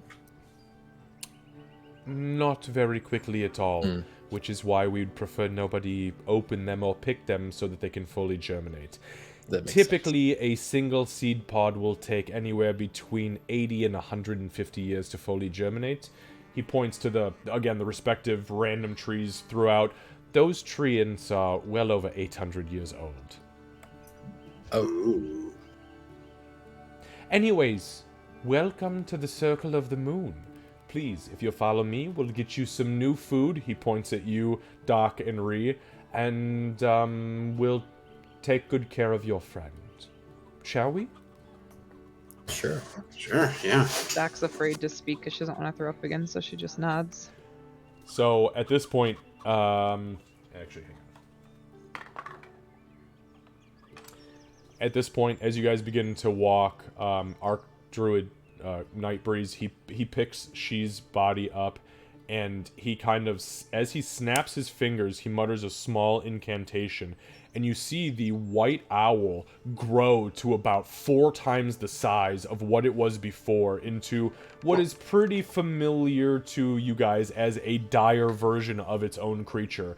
And it snatches the staff out of the ground and flies west towards the hut. He then begins to walk towards the west, which is where, Doc, you feel a hand on the in between your shoulder blades, and as you look over, Xavier has started to kind of pat your back, and he says, "It will be okay." She'll kind of like trying not to make it totally weird, but kind of getting pet. She'll like do the cat thing and then catch herself and stop. He also kind of lets his hand off as you do the cat thing, and he's like, not sure how to progress with that, but he puts his hand back on and just kind of ushers you, for lack of a Yeah, better she term, controls towards the hut. herself now. Yeah, thank God. While we're walking, I'm gonna ask Archdruid Carrick if what this is right there while we're walking, like south. Okay, hold on. I'm sorry, can you ping it again for me? He looks over at the very large stone, very obviously gray stone tower that is covered in moss, head to toe. And he says, that is the last defense of the Mandalari, actually. There is an ancient race of trolls who lived amongst these woodlands before our people settled here. And when they were invaded by the then newly formed city, or, well, it was a city at the time, of Port Emerson with their slaves, that was the last defense point of the Mandalari tribe. And we held the ground as long, well, excuse me, they held the ground as long as they could. And when we took over and pushed Port Emerson out, we thought it was only fitting to ensure that their legacy lived on by allowing the tower to stand. It's quite beautiful. Well, yes, it's still quite beautiful with the moss. Thank you. You're more than welcome to visit it if you'd like to, Mr. Anvilrock. I apologize. Is Mr. Anvilrock the proper way to address you? You can call me Bofer. That's Bofer. Wonderful. You can all refer to me as Archdruid Nightbreeze, just so we're clear. And do any of you have any preferred names I should refer to you as? Yeah, they call me Jolrithy, the Breaker of Chains. Jolrithy, Breaker of Chains. Very interesting. Very interesting. And at this point, Xavier pipes up and he says, "Yes, actually, she managed to bust an artifact, my friend. Do you know the Iron Bands of Bellario?" And he kind of looks over his shoulder, eyes wide, and he says, "She didn't do that, please." And he nods and he says, Fuck yeah, I did. "I swear to you, I saw it." And he says, "Breaker of Bands is more like it, but yes, you are strong as shit, aren't you?" Fuck yeah. And she vomits a little bit and spits up a little bit of extra. Yeah. Strong as fuck, boy. Oh, that's disgusting. But what kind of food do y'all cook up here? He says, "Primarily, we are vegetarian. We feast on the fruits of nature as well as nuts, berries, leafy greens. However, we also realize that when a creature is at the end of its life, rather than going into the earth to sustain the earth, which we provide for within our own magics, we do on occasion celebrate and eat meat. If the reincarnation of your friend is successful, we may dine on that, as we have a swan and 2 geese that have fallen very ill recently that unfortunately I have foreseen as dying within the next fortnight." So I take it veal is off the menu forever here. He kind of glances around and he says, "To be honest with you, we just don't have any cows in the area. We rarely see domesticated animals here. We could maybe provide you with rabbit? Oh, do you have any rats around here? His eyes kind of go wide again as his head goes back, and he says, "You want to feast on rodents?" I mean no disrespect. Well, I mean, I'm just saying, most people usually want to get rid of those little fuckers, so I'm usually the one who does it, and, good meal. Oh, She was the best in Brie. I was the best in the breed, I see what you're... Breaker of chains, catcher of rats, whatever. I see what you're asking. The rat problem here is actually more of a symbiotic relationship. The rats actually keep some of the other pests at bay, meaning the weeds and whatnot. We don't typically feast on things that are not already dying. But if I do happen upon any rats, Jolrithy, breaker of bands, I will seek you out for a roast. Okay, I mean, I'm just saying. I mean, usually rats are in wild abundance. So I figured, why not? Why not ask? Why not? I'm down for any kind of meat. Whatever you guys, cool. I mean, I prefer no nuts personally, but.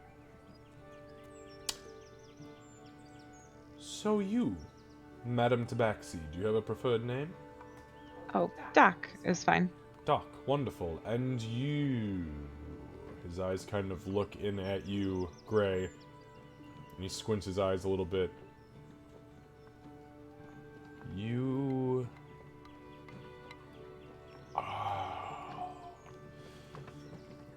Do not cause any trouble here, sir.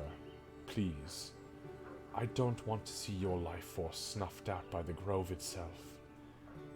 We live and breathe neutrality here. Believe me, I want to leave just as much as you want me not here. No. This place unsettles me. He kind of looks aghast and he says, I want you here. Brother of existence. You live because you have purpose, and that is all we live and breathe here. Don't want yourself out that badly. As we welcome you, I promise. I simply ask that you attempt to keep your true nature at bay and just exist within the realm of neutrality during your stay. Fine with me. And what shall I call you? Gray is fine. Gray. Thank you. And he turns and begins to walk again towards his hut. You guys arrive... He's gonna look a bit weirded out by that exchange. Yeah, druids are fucking weird. So you guys arrive at the hut. He opens the flaps and kind of enters holding she. Xavier follows behind with Doc and then the rest of you. And when you guys enter, the interior is much bigger than you would have expected.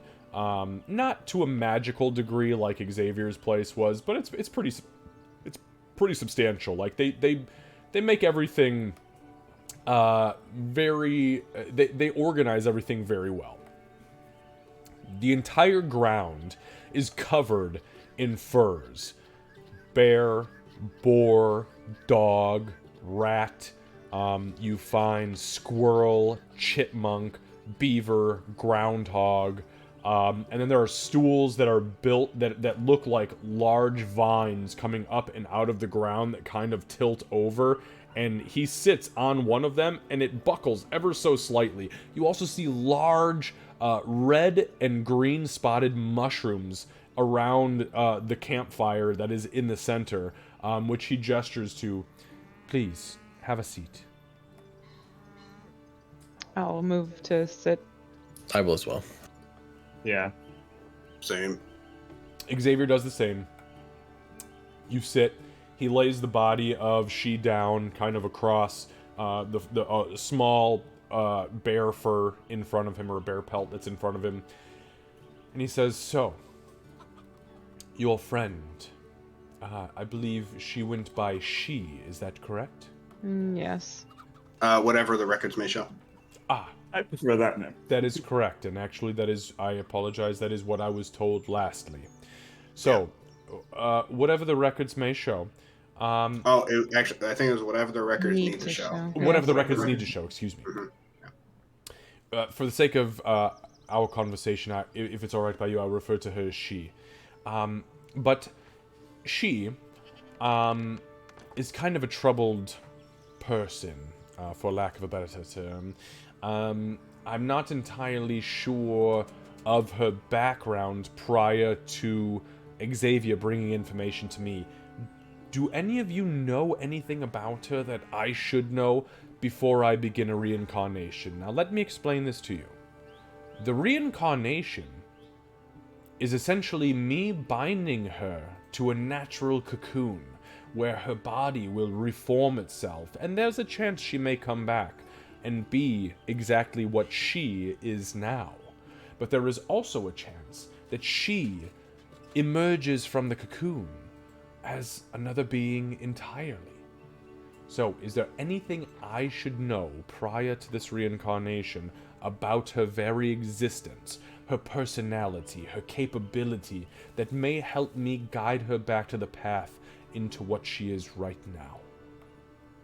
For better or for worse? I'll let Doc take this. So, she was very stubborn. She was fairly suspicious. I will say she was pretty loyal, though. And I think she was more dedicated to us than she wanted to let on. She definitely wants out of her past, and I think she's seeking a new life.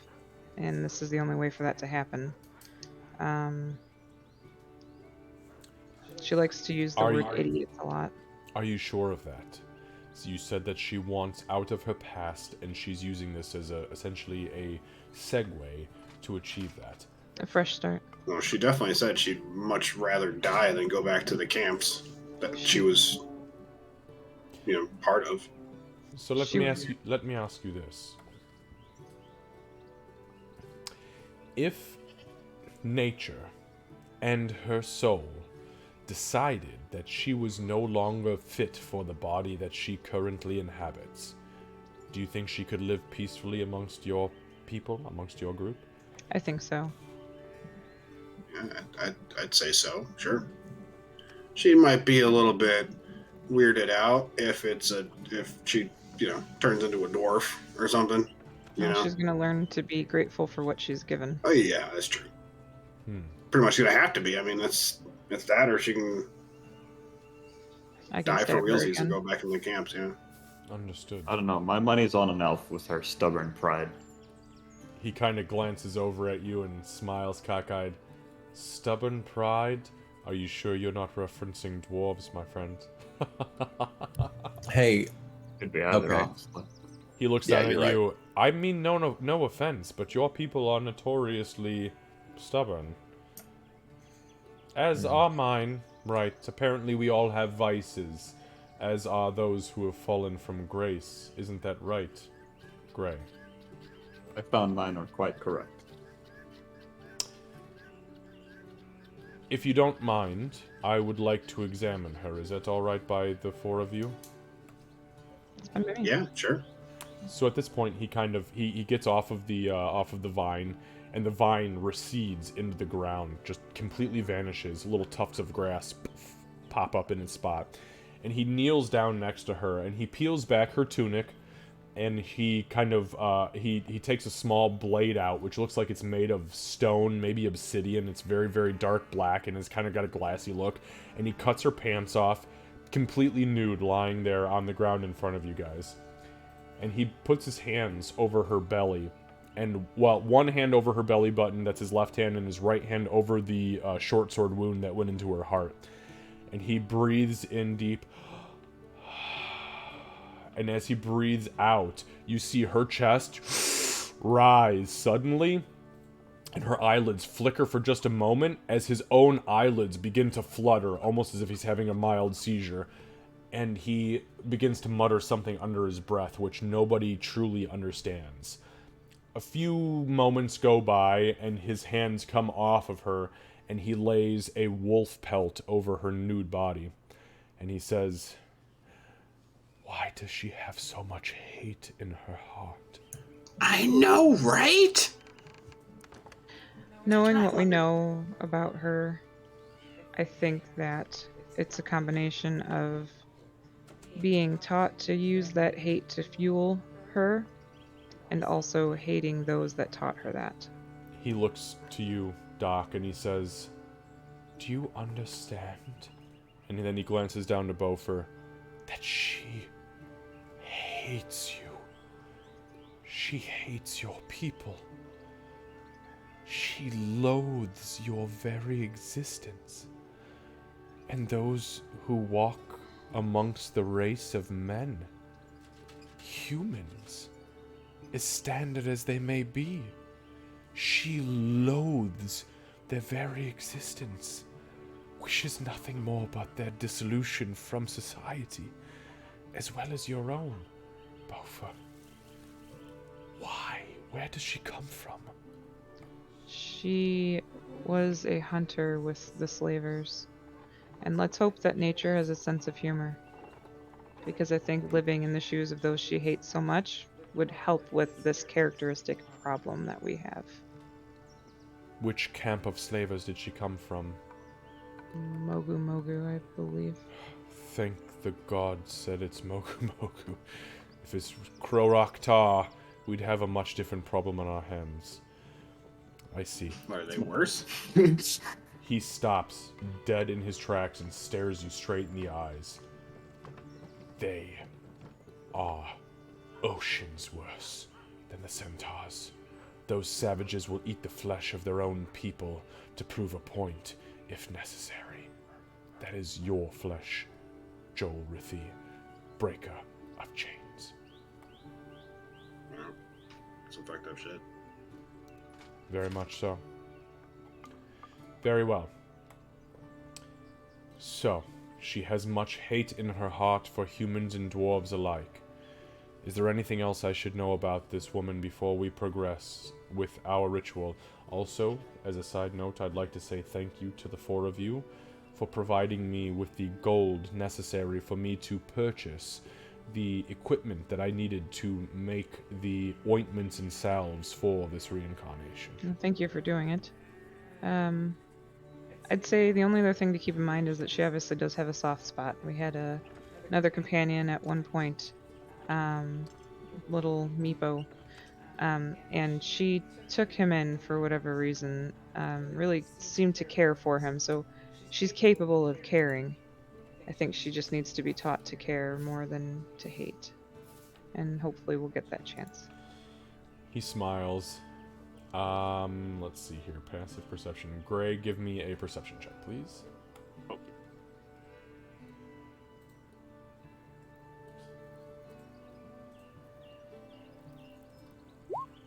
Funny. God damn it. So, no, it's a good thing. It's good. I like when you guys succeed, by the way. I see everything. Yeah, it's funny when you don't, but I love when you succeed. So, as he says, "I see," you, only you, catch him glance quickly out of the corner of his eye towards Xavier and give just a very slight nod, and you see Xavier return the nod. But it's so slight and so fast, you're almost not sure if you saw it, but with a perception of 20, you definitely saw them acknowledge something there. I'll just take a mental note. Okay.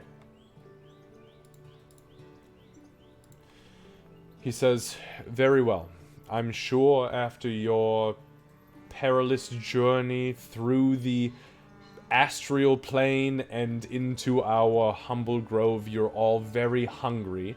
So why don't we get you some food, and if it's alright by you, I will need about 30 minutes to prepare her body before the 1-hour ritual begins.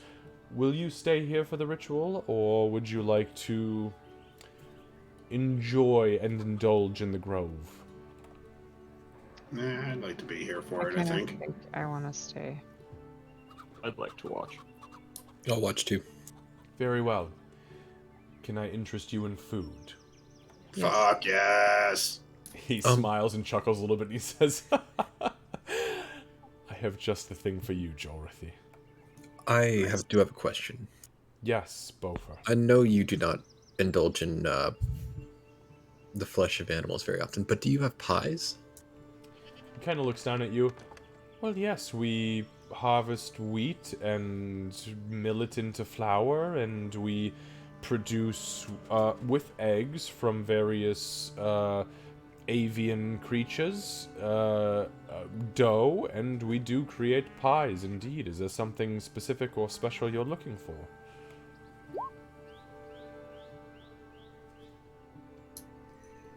I could really go for some pecan pie. Mr. Bofa, how did you know it was pecan season? You're a dwarf. I already answered your question. Yes, you have. Did you smell it when you entered the grove? I don't mean offense there. I mean seriously, the pecan trees have absolutely fruited in the last 3 weeks.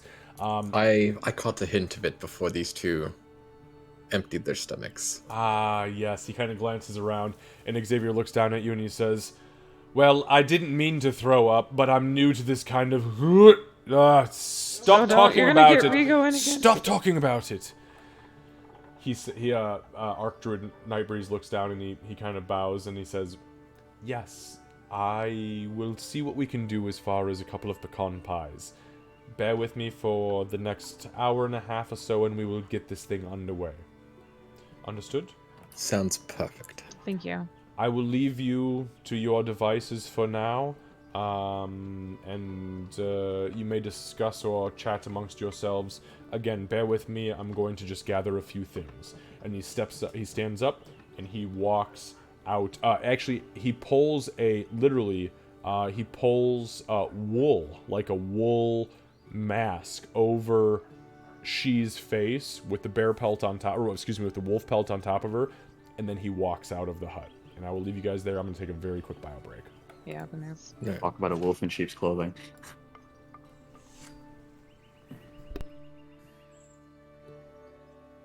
I would like to know. I'm anxious to see what she comes back as.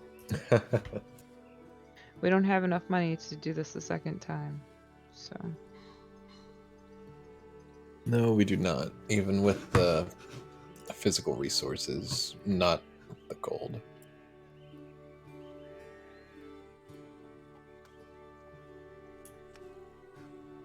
Yeah, right now I have about maybe 1,000 gold pieces in physical materials. Alright, Well, I that's have a not- question for you lot. Did any of you interact with the courier while in your jail? Was it Any Courier? time. Yes, we did. Yeah. That answers a lot of my questions. Yeah, we gave him about 4 copper pieces. Yeah, and then he fell off a roof and died. Do you know anything about that guy? I watched it happen. What? What happened? Well, he... Hang on real quick, Well, Bofer, literally give me... that, he climbed Bofer, over. hold on. Bofer, give me a deception check. You can't just blatantly lie and get away with it because I had to pee. He So you tried. did give him 4 copper. Oh, right, I forgot he was in jail with us. Yeah. Oh, there. Okay, disregard. Okay.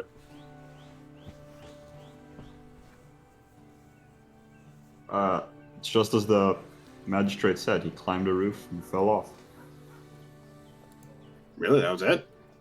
Yes. I figured you had interaction with him, because, let's face it, most people near you tend to almost end up dead, Given that or that you interact with. given that I did an insight check on Doc and felt that she knew more than she was thinking, could I do an insight check on Gray?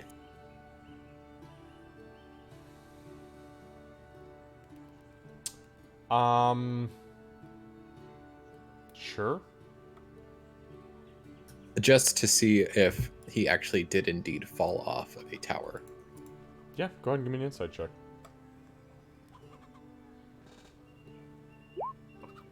Or I thought I said tower. My Damn. You said tavern? Yeah. I thought I heard tavern too. I was just making sure. Oh, well- Yeah. Did you say tavern? I'm pretty sure I said tower. Okay. Either way. I think I said mean, tower also. Yeah. Okay. Well, either way, with your 27, he is 100% telling you the truth. Absolutely 100. I mean that. Yes. There.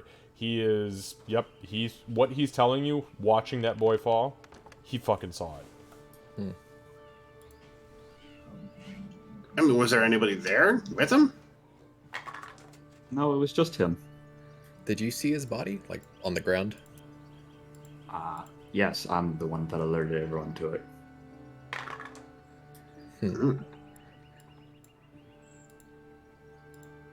Did you find anything around him?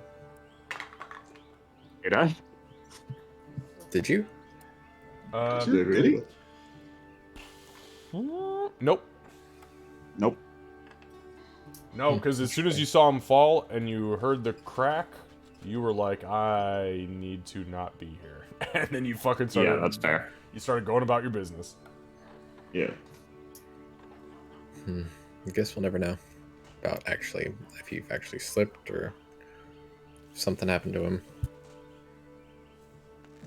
Yeah, I guess not. Well, what do you think could happen to him on a roof outside of slipping? Maybe Never somebody know. murdered him for some reason. Maybe he was. Because we still don't know what you had on that document. Yeah. What document? The one that you gave to him Oh. and the one that you received. Did anybody else catch me getting that? Probably not. It was just me. Yeah, it was just Bofer. Okay. So are you implying that I snuck out of jail and pushed the young man off of the roof? No. After we paid him to do a job? No, I'm not implying any. I really don't think you'd be able to sneak out with all those guards around us. If I had, you wouldn't have had me in jail for multiple days. Actually, I don't think that's true. I think I would have stuck around to get my name cleared. But no, I just don't know what kind of document you had and if it was worth killing over, because you got off scot-free and I don't know how. I was innocent. Make a deception check. I'm also gonna insight that, yeah. Give me an insight check, Bofer 16. and Lucy. What the Oh. fuck? Holy shit, man. How the fuck do you have a +7? Got some nice insight with, what is it called? Oh, because I have a +4 in wisdom. And I also have a proficiency. I do only have a +2. So. Jesus Christ. Yeah, so as she says, because I was innocent, you guys both are like, no, you weren't. We were there. You both, That checks out for me. You both feel it. Yeah, and Reed's just like, yeah, no, this is fuck whatever. I'm gonna look at Gray. Here's what I will tell you about the documents that you're oh so suspicious of. They did not require the death of that courier. And they have to do with the life of another person. Oh, that makes sense. Okay. That's what happened, Ree. What happened? He's just like, Did you what forget already? We talking about the death of she, right? No. Ree. What? Meepo. Meepo. Yeah. Sorry, there's a lot of life and death, and people need to die. This person There has needs to been a lot die, of and life. or Yeah, not. I died, she died. Right. Well, we expected she to. We didn't expect you to. I mean, I Oh. couldn't expect Well, we did expect him to, right? Because that was the only way he would. The Well, I fucking spent ghost le- would go away. I spent only a few days with you, and I've almost died twice. That's true. Well, one of them was because of Shamotion to she. Is Archdruid Nightbreeze in the room still? Yes, right? Nope. He No, okay. he walked out the front door. He said he was gonna go. He had to go make preparations and get food set. I He's don't gonna know. make us some pies, and it's I gonna don't be know if amazing. anybody knows this, but when you pay for the reincarnation of somebody, do you get to name them? Still the same person, I thought, right? Well, no, she doesn't want to be, right? So she Well, needs to no, but I mean, it's the same. Well, I mean, we're not birthing him. Brain, We're not yeah. birthing But her. when you adopt somebody, like if you adopt, like Have you ever had a pet? Have you ever had like a fish or? Are we really gonna call her a pet? Bofer, make a religion check for me. I could call her some other things if you Oh want. my god. Jesus. Okay, well, clearly Bofer's cheating That's- tonight. Holy, yeah. I've had 4 nat Damn. 1s I know. tonight. Now I have 3 nat 20s. Okay, so it is very clear to you that in any resurrection process, from revivify all the way through true resurrection, it is always the same exact soul that gets pulled back down and slapped into whatever fucking body exists. It's the same soul. The same soul is the same being, the same individual, the same memories, the same personality, but it is maybe a different body if a fucking druid does it. My So- question is, where does the body come from?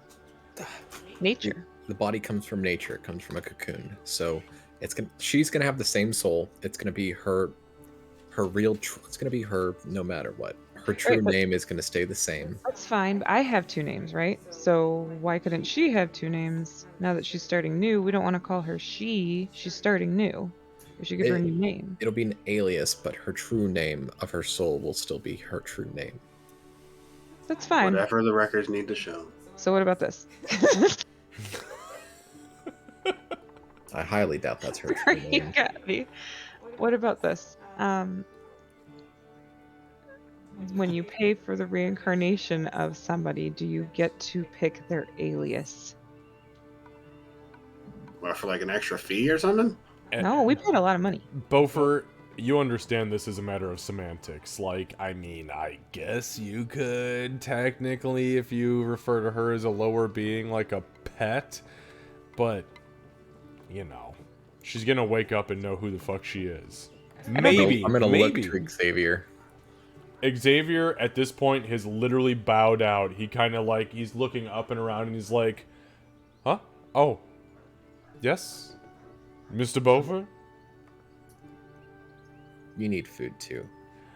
Yes, and he's going to fetch me a delicious plethora of nuts, I'm sure. In a pie. But yes. Probably. Yes. But I guess we could name her. Okay, you're not understanding what I'm saying. Xavier kind of stops Why you and not? he puts a hand up and he says, to be completely honest with you, you should give her a fucking name. Excuse That's what- the vulgarity, but she cannot continue to be known as she. It is She's not going to name her- nonsense. And, Right. and she has also accepted any name that has been given to her. So you, as a group, should give her a name. Maybe that is, bit of wisdom here, whoop, bam! The bit of a group that she needs from you to make her whole. I'll get off my high horse. I'm sorry, this mushroom, I think the spores are boring into my ass. This is weird. Doc's eyes get really big and she's like, you just get me. You get me. Make... Hold on. I don't even know. I wasn't trying to do anything. But you did a thing, so just make a charisma check. Just give me a charisma check. Oh, Just- okay. just a standard charisma check. Whoa, Weren't even trying, but you did. that's way fucking better than I rolled. You see him, he kind of like... His head kind of comes back like a snake almost, and he goes, huh. Alright. Well, yes. All of that. All of that. And he seriously looks, like, stares you straight in the eyes for like 2 seconds, and then he glances away. Right, I can barely take the goblin. Can we save the flirting until we're out of this strange place? He shoots daggers at you, and he says, there is no flirting. Okay, maybe there was a little flirting. I'm sorry. I just, I can't help it. There's so much happening. In the last 3 days, you just showed up in the middle of Middleton, of all places, and put me in this precarious situation, which, of course, I gave everything I had to have, and here we are, and assassinations later, well, we found ourselves in a very strange situation, haven't we, Mr. Gray? We share. Kind of reminds me of that story with the wizard and that halfling. Just all out of nowhere dropping everything to go on an adventure. Shut up, Bofa. So Eat your And pie. that's it at the same time. Yeah.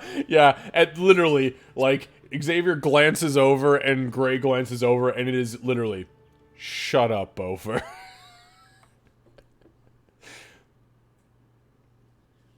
I think it happened in Hobbiton. Some copyright infringement. Yeah, I'm about to get fucking blocked on Twitch. Right. Okay, so at this point, Demonetized. that's all right. I don't make much money anyways, but that's all right. So at this point, the flaps of the hut they pop open. Archdruid Nightbreeze. He steps through, and he is carrying what appears to be a, for lack of a better term, a woven platter, like a server's platter.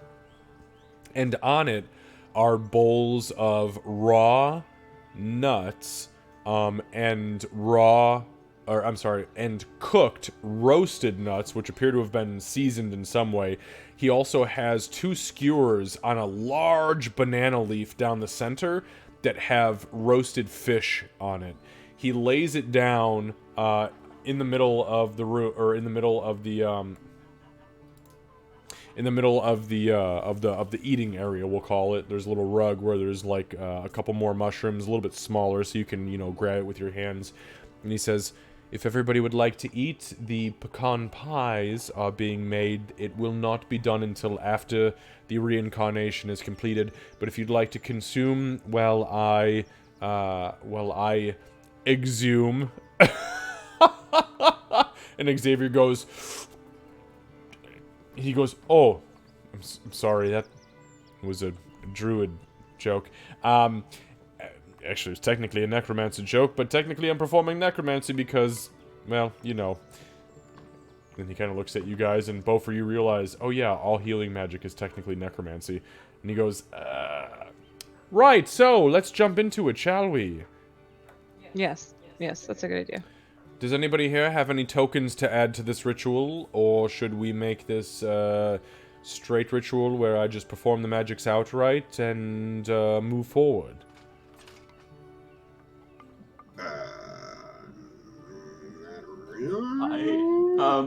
I'd like to ask a question. Yes. It would be a big fuck you if it happens, but do I have the arrow she shot me with? Yes, you Or, do. I guess it'd be Yeah. separated, like... Oh, absolutely. She shot you in the fucking neck. Yeah, you definitely pulled it out. Like, it is in, you own it. Yeah, I'd put that down. I have something That's too. better. Alright, give me 1 second here. I just gotta... I was just gonna put a random arrow down. That's better. Okay. So.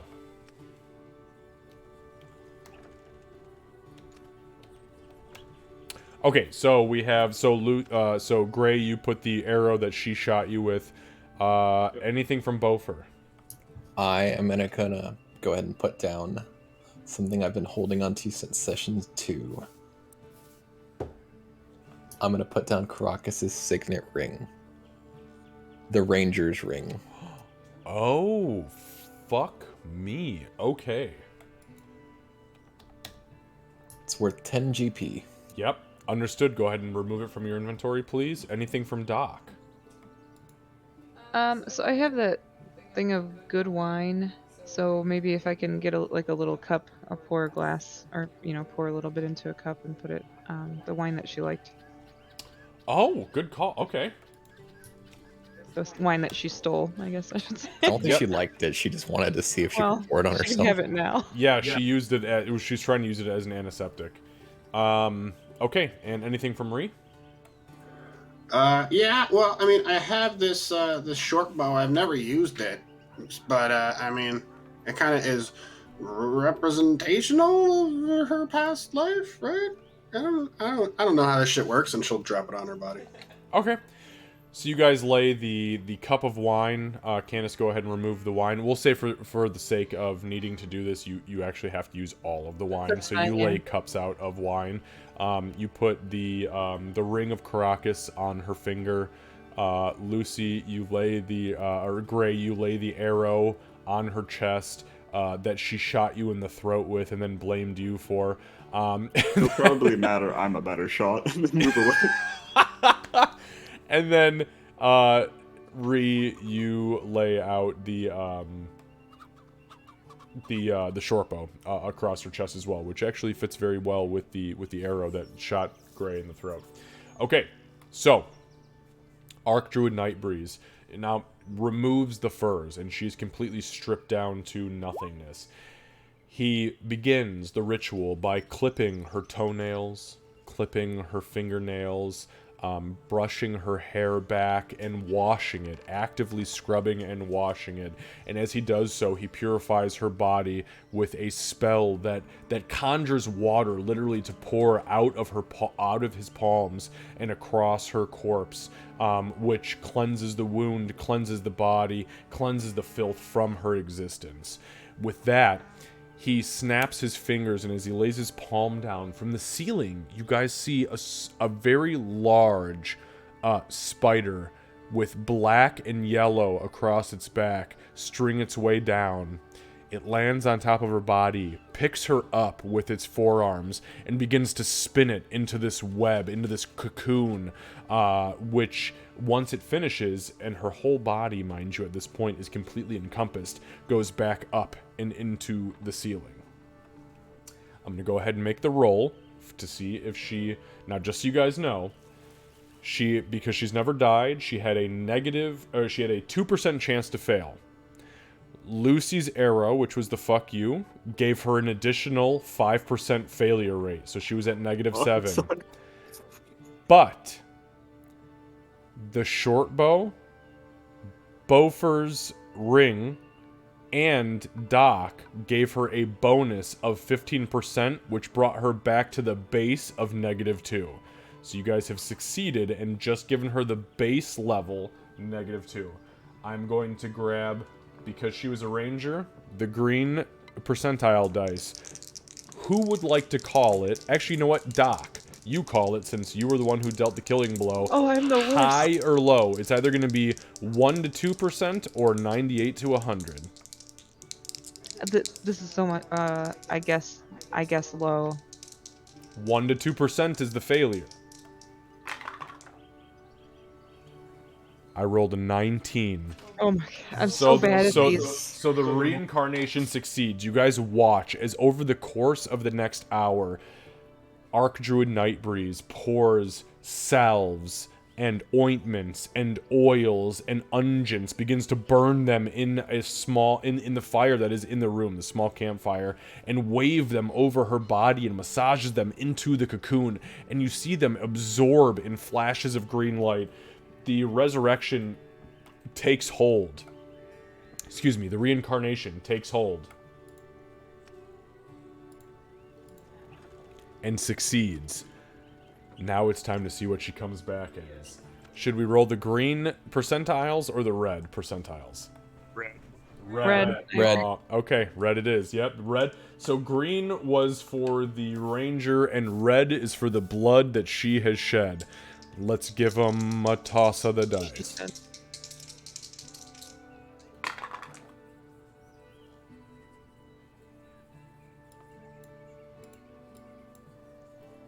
If it's half orc, I'm just gonna eat my keyboard. Very close. Orc. So, I'm gonna carry this over... Orc. Yeah, no, it was not an orc. She's a half elf. So, she had a 15% chance to come back as a human, and a 15% chance to come back as a dwarf because of her favorite enemies. She also had a 3% chance to come back as a dragonborn, genasi, elf, Goliath, Azamar, gnome, goblin, half-elf, half-orc, halfling, bugbear, tiefling, furbolg, hobgoblin, kobold, and lizard folk, and had a 1% chance to come back as a full-blooded orc, a tabaxi, a triton, a turtle, or a loxodon. I rolled a 52%, which is halfling. Oh, yeah. She came back as a halfling. Yes. As it happens, hold on, because there are sub-races of halfling. We need to roll again. Green. He's already calling it.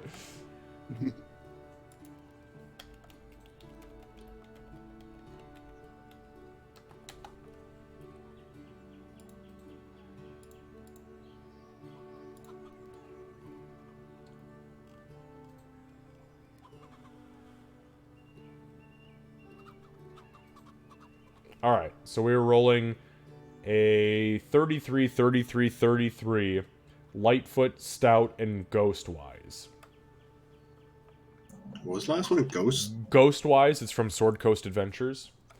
So that is the Ghostwise halflings are they've essentially been touched by the dead, and they have slight telepathic abilities. I feel like that's so fitting. But- Right? Yeah, I was thinking Yeah, the same yeah. thing. Okay, so I'm sorry. Did we say red or green? Green. I think. Green. Green, All right, yeah. here we go. 33, 33, 33. High or low for the 1%? Me. Low. We went low last time. Yeah, Candace. I'll go high. All right, so if I roll a 100, we re-roll. All right, here we go. So it's going to go in this order. 1 to 33, Lightfoot.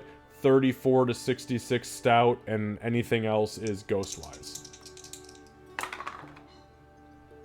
And that's it, my friend. She's coming back as a Stout halfling. Yes. So she will have a Constitution saving throw increased by 1, plus advantage on saving throws against poison, which is hilarious because she's a half-orc and already has that. So it's not much of a difference, except she's about 4.5 feet shorter. Yeah, I Okay, just so, realized. Is she shorter than me? Stout halfling. She is going to be Halfling we're is about the eye level. Halfling is the shortest race that you can possibly play outside of Goblin.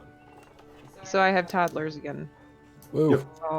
It's me at 7'4" and A bunch of wee ones. a bunch of wee ones. Hey, I'm like 6 foot. Hey, I'm 4'2", but I can still grow. I'm only 80. All right. So as the ritual completes, I had a lot of things circled here. I seriously cannot believe I didn't roll one of her 15%ers, but hey, how the dice roll, right? So, as the ritual completes, the cocoon pulsates 2, 3, 4, 5 times, and then finally settles. And you see the surface of the cocoon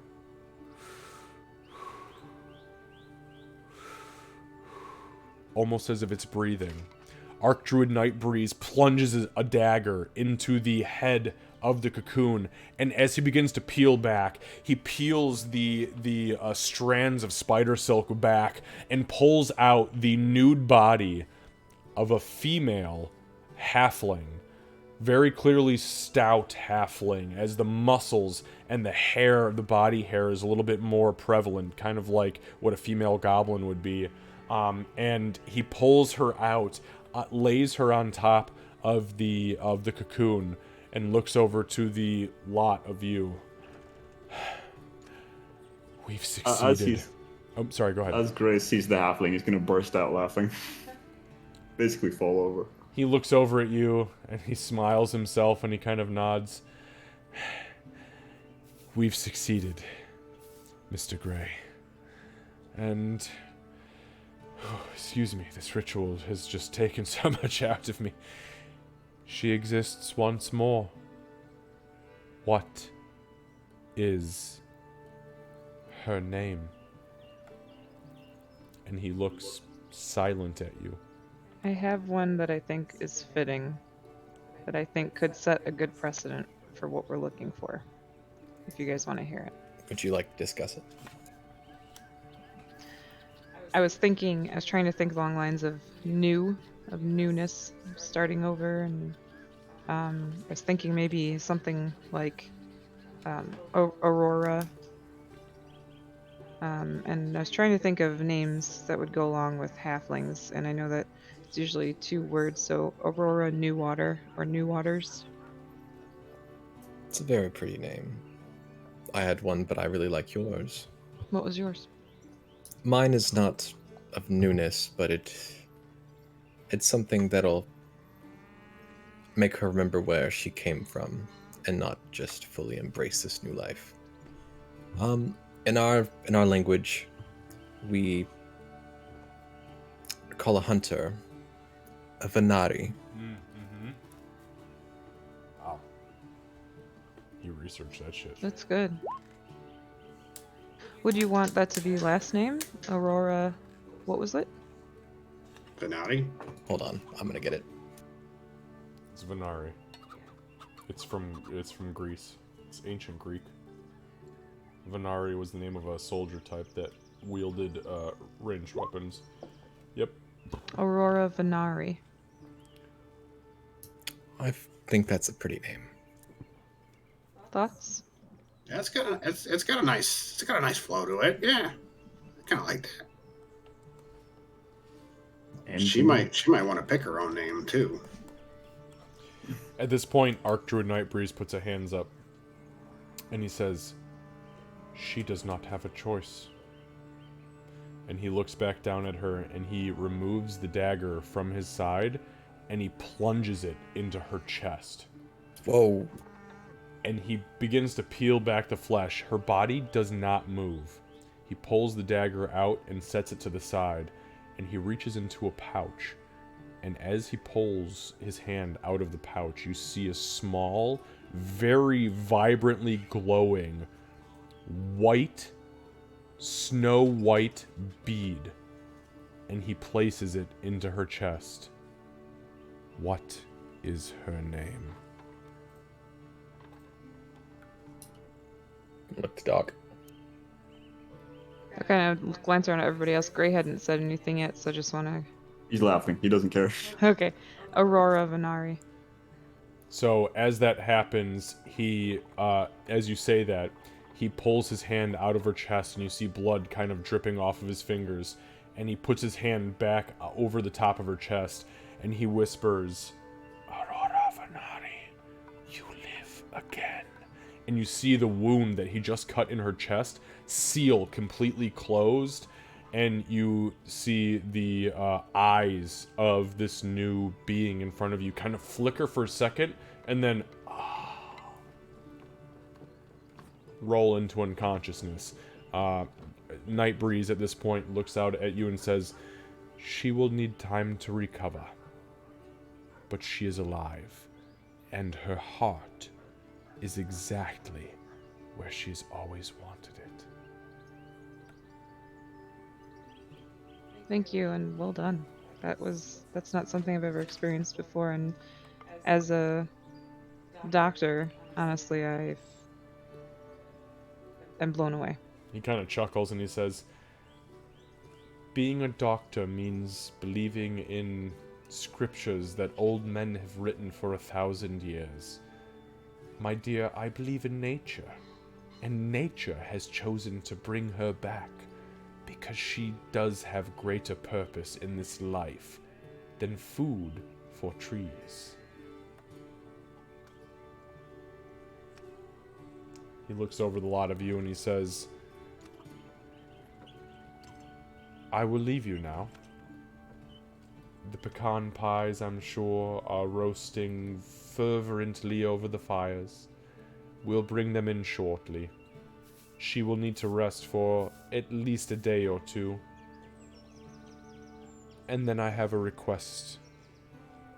Something that I need doing for the gift that I have given you and your companions." Of course. Thank you. Okay. Wonderful.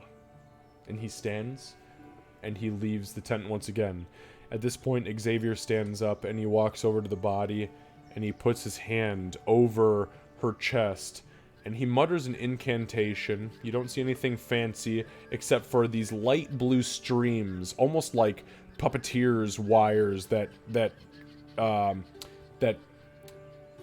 expand from his fingertips and into her chest. And as he finishes his incantation, he stops and looks up at you. And he says, "I'll be damned, it worked. Let your friend know when she comes back that her heart will always be one with the one that she intended protection upon. And you're welcome. Excuse me. I need to see Thank a you. friend." And he turns and he walks out as well. That was some heavy shit, man. Yeah, that was something I was not expecting. We I'm- will get a fur and just kind of put it over her body. Okay, fair enough. Yeah, easy, absolutely easy to do. And as you do that, Ree, you lay the fur over her, and you can feel her skin is warm again. It is she's breathing very actively. It's not labored. She's not struggling in any way, shape, or form. You lay it over her, and her body settles ever so slightly, as if she's just picked up a little bit more warmth. Lucy, did you have something? No, I think Gray will just sit up and go, "Can you imagine a brooding halfling?" Yeah, that'd be pretty funny, actually. I don't think you've ever seen a stout halfling brooding before. It's quite scary. It's true. If you're under 4 foot, yeah. They can get your ankles easier. And they can It's get your true. knees. Yeah. We have a can- goblin. I don't think her biting my ankles is the worst. She comes back, and you all sit here and shit talk her. She's gonna shoot you in the calf now, Gray. Or shoot you somewhere else that you actually need. Yeah, that's true. She could shoot you right. She's dick level now, man. Do Fallen Azamar even have that? Yes, we're basically Okay, equal to whoa, humans. whoa. Just a bit better. Let's Nice. in all seriousness, I'm truly Oh, shit. I'm hoping that this bit of what's the word I'm looking for? Modesty that's been thrust upon her will help with the brooding situation. I'm really hoping that when she wakes up, When Aurora wakes up. the first thing out of her mouth isn't the word idiot, because I'm just gonna have to knock teeth out of her face. We'll just have to start over again. I have a bet the first word that comes out of her mouth is going to be some kind of orcish swear. It's gonna be weird shit. watching a halfling curse in Orcish. Yeah, it's going to be fun. It's gonna be weird having a halfling that can't speak halfling. Doc starts just laughing uncontrollably. Like she just, if the, you said a halfling cussing in Orcish, and she just lost it. Yeah. Basically joins Gray and being unable to continue well. She's just like straight up wheezing at this point. Like she can't. I'm curious about something though. Why did you kill the priest too? Whoa. What happened? She stops laughing. Uh-oh. Yeah, full stop. Boom. Yeah, sorry. I I- know we're having a moment, but it's been stuck in my mind. Like why him too? I know he was a dick and he kind of deserved it. Wait, a priest? He was. Well, no, Roderick. Sir Roderick. The other sorry. one that was up Not there. He's not really a priest. He's a paladin. Yeah. He's a... But yes, he's a paladin, but why did you kill him? Oh, for you, one you, thing, you all saw it. Right? I couldn't have him screaming No. and hurting everybody. I'm not screaming, but No, I'm not you. We couldn't have him screaming and alerting everybody. Otherwise, she wouldn't have been able to get done.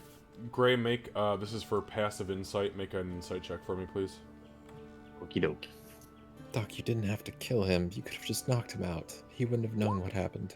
Can That's you a knock nat 20. people out when you can't see anything? So, with your nat 20, making it a 25, she's telling the truth. I mean, there is what she just said is 100% the truth, but there's something else that she's not. You can tell the way that she says it is like, I couldn't have him screaming if I was going to try to assassinate somebody, because then the guards would be alerted, yada yada. There's something else there, but you're not 100% sure what. Additionally, if they're both dead, it's much less suspicious than if it's just her. It shouldn't be traced back to us. But Doc, he served Moradine. I know he did some bad Did things, he but though? Did he serve Moradine or did he serve himself? It's a fair point. He did take our Goddamn. money and fuck us in the Goddamn. ass with it. Doc, take a inspiration point. That was. I think Gray would actually call her out. He'd stop laughing as well and go, Oh, I'm not against killing, but killing for spite, it's not something I condone. Well, that's the thing about groups of people, right? We balance each other out. Bofer would never imagine killing anybody. You wouldn't imagine killing anybody out of spite, and I'm here too. That was the reason I was looking for. Go ahead.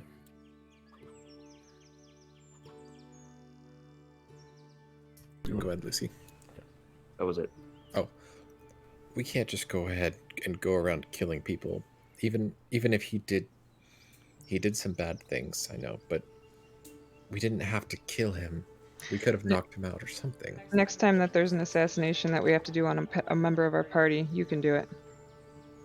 Handle it however you wish. Assassination on our party? What do you call what I had to do to Aurora? Yeah, it was an assassination. Yeah.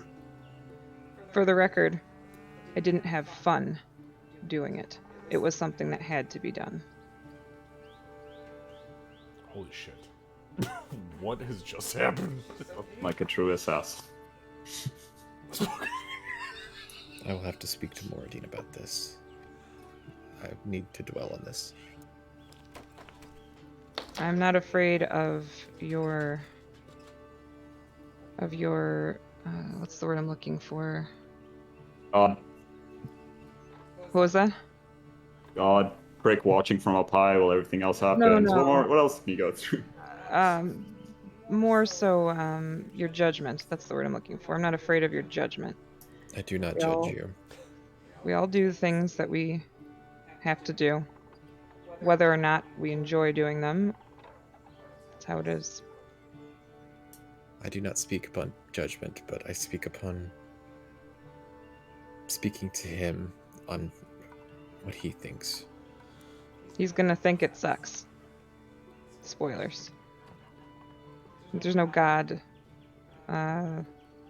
There's no God that I think you would worship that would be okay with killing somebody, whether or not it's for a good reason. Kirby Agwood. Me and my god do not follow the same normal alignment, but I feel that me and him, on most ways, feel the same way. And you think it sucks, right? I wish it didn't happen, so I guess you would say yes. Well, you guys can both be angry at me. But I'm going to eat some pie and sleep because what we were supposed to do is now done. I will take some nuts because I think I've had enough pie for today, and I'll join you in sleeping. Yeah, that was terrible mincemeat pie. So as the afternoon progresses, the rest of the afternoon into the late evening at this point, because it's probably about 6-7 o'clock, there is no joke, full-blown fresh pecan pie that is brought into the tent. Sugar and everything, glazed over the top with what appears to be some sort of torch or fire. I mean, it is like top tier delicious. There is also additional fish brought in, which has been roasted and salted, which they provide very particularly to Doc and Ree. And the body, or the body of Aurora continues to lay in this cut open cocoon, almost like a tortilla that's been split open, with the fur over her. Archdruid Nightbreeze comes in over the course of the evening and continues to lay salvins over her body, and then lights these unguents that he kind of wafts over her, kind of like sage, burning sage for bad spirits, and then continually whispers her name into her ear. She does not awake tonight, but for the sake of brevity, you guys do go to sleep for the night and wake up refreshed in the morning. Everybody can go ahead and reset themselves for a long rest. And what that means, Beaufort, I know you're excited. You, from your raised dead, only have a -2 now. Ooh. Which is way better than a -3. Okay, so. And that brings us to, you guys wake up on the morning of Mugem the 10th, Tuesday. Wow, you guys have made it through a week and 2 days. That's awesome. If anybody's spending hit dice to heal themselves, or if they're... Oh, never mind. People run hit dice. I got you. If anybody has healing spells they want to use, that's fine. Hold on, I want to check an ability of mine real quick. There it is. No, it's only for a short rest. Never mind. I would like to use an ability though. Yeah, I mean, you've got plenty of healing, so if you want to heal people, you're more than welcome to. Boo Boo. I was gonna go ahead and make Doc a lockpick. Oh, fuck. Okay, give me one moment. So you want to make Doc a lockpick. Yeah. And what are you doing that with? Your, forge? My forge domain thingy, yeah. Okay, and what are you sacrificing in place of that? Let me see. I have 10 silver. No, I need it needs to be like the same exact. What does it need to be? Same exact value or like the same exact? Yeah, it's Okay. typically the value because you're transmutating it. Technically, it's a Okay. transmutation. So give me just one moment. I'll take a look here.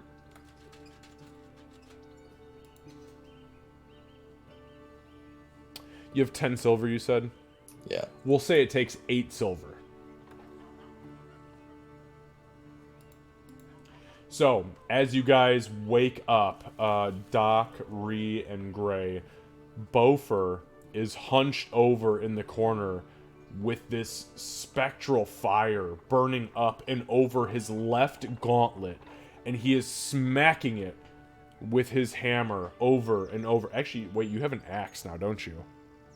I'm just gonna go ahead and say, like, I place my hands together, like, with a lot of force, Okay, trying to fair mold enough. Yep. the lockpick into place. Absolutely understood. So, as you guys wake up, you see Bofer sitting cross-legged in the corner, well, the quote-unquote corner of the tent.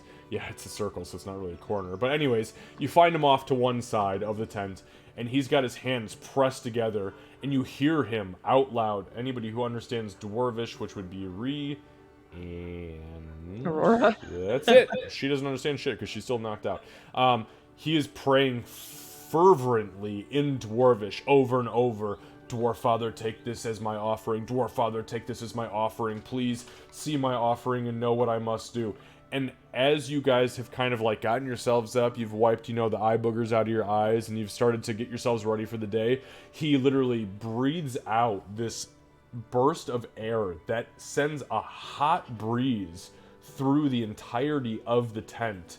And as he opens his right palm, the one that is not gauntleted with the holy symbol, you see a set of thieves' tools that is gorgeous and made out of silver.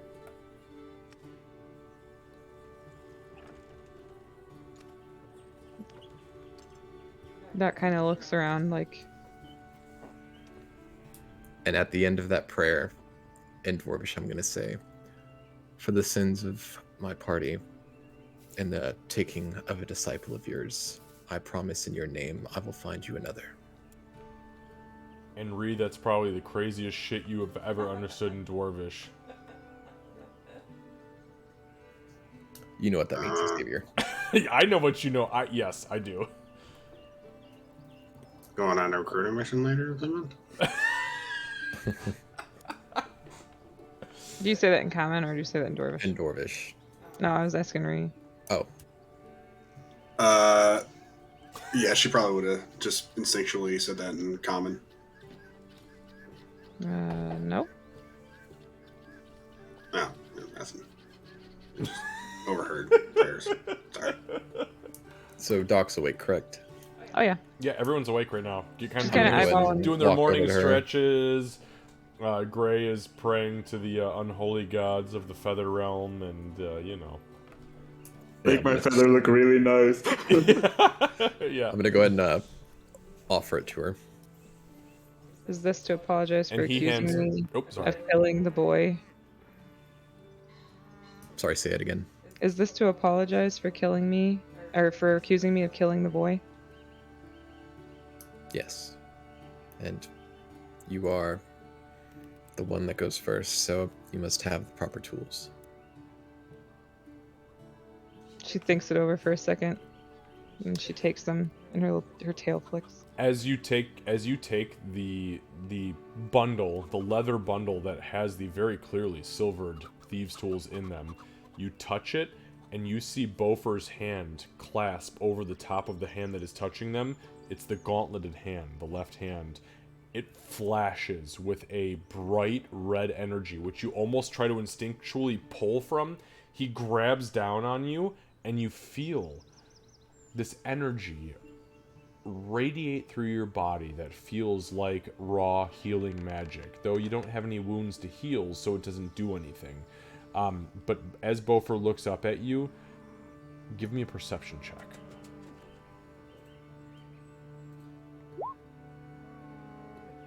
$17. You see what you believe as literal fire burning in the corneas of his eyes, which immediately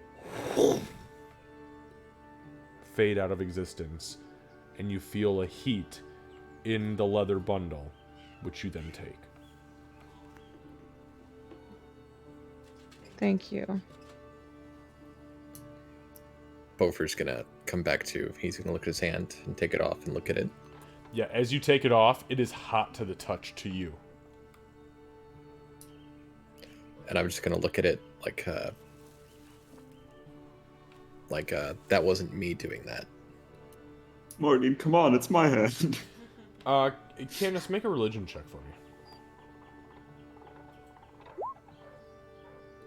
18. Oh wow, y'all are rolling real good tonight, man. Oh, just just wait until next week when we do combat. No, I'm just kidding. Yeah, no, that's where it all goes down. So with an 18 religion check, Candace, as you look down at it, you see Bofer looking at it, and he's like, whoa, what the fuck? And as you see it, you also realize, like, no, that was some sort of level of divine intervention that there's no way. You didn't hear him incant. You didn't see him do any somatic components. There was no material, offered up to whatever the hell he just did for you. This was purely religious intervention.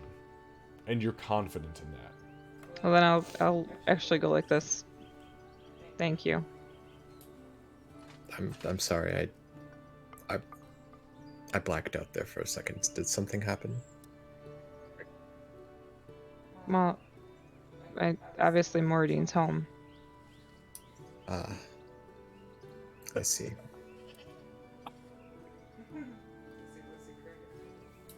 Well, I'm gonna look up. It's been a while. We'll see how this goes. I pocket my thieves' tools. Okay, you have a set of silvered thieves' tools. So you can add thieves' tools, and you can make them, you can customize them just with a silver subtype in them. It may or may not help at any point in time.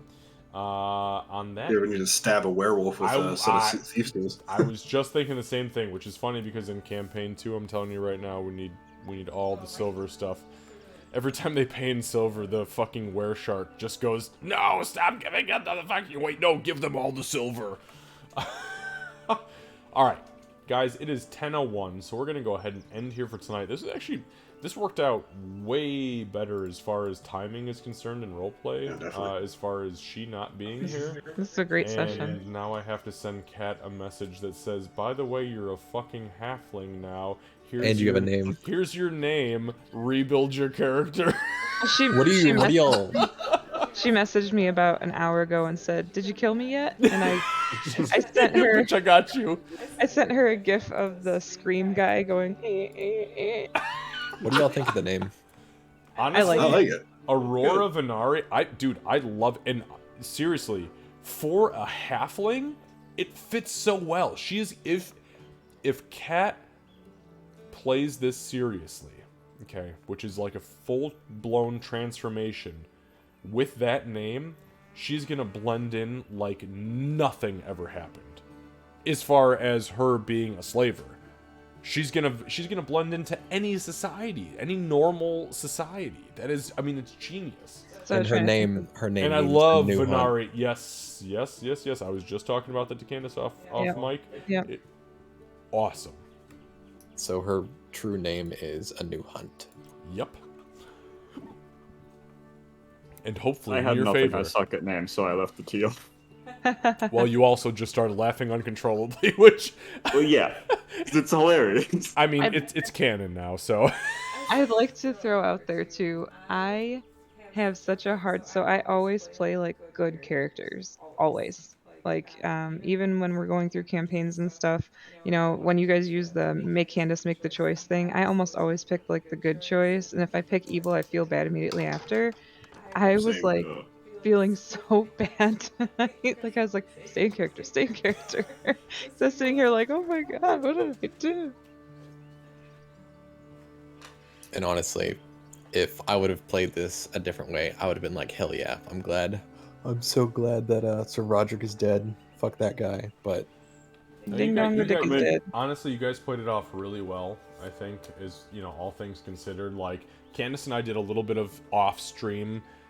We did we did one off-stream roll, and then her and I have had a handful of serious conversations about, like, yo, this is your setup. This is your moment. How do you want to do this? So the fact that a couple of you just had crazy-ass perception rolls and happened to hear the first thud, and then the second thud, and then you got up there and were like, oh god, who the fuck? Wait a minute, there's only one person up here. What the I fuck? saw both I think- that one, and I was like, yes. I think let's it was do the I really best worried. way. And then all of a sudden, Ree's like, So listen, bitch, we know what you... Why did you kill the other guy? all of a Yeah, sudden, and like, whoa, Ree's hold too on. Ree's too like straightforward. She wouldn't be. She's like, "What the fuck is going on? I don't know what's happening. Why is It this really happening?" bothered me. Why is there Okay, well, blood let me make everywhere? you feel better.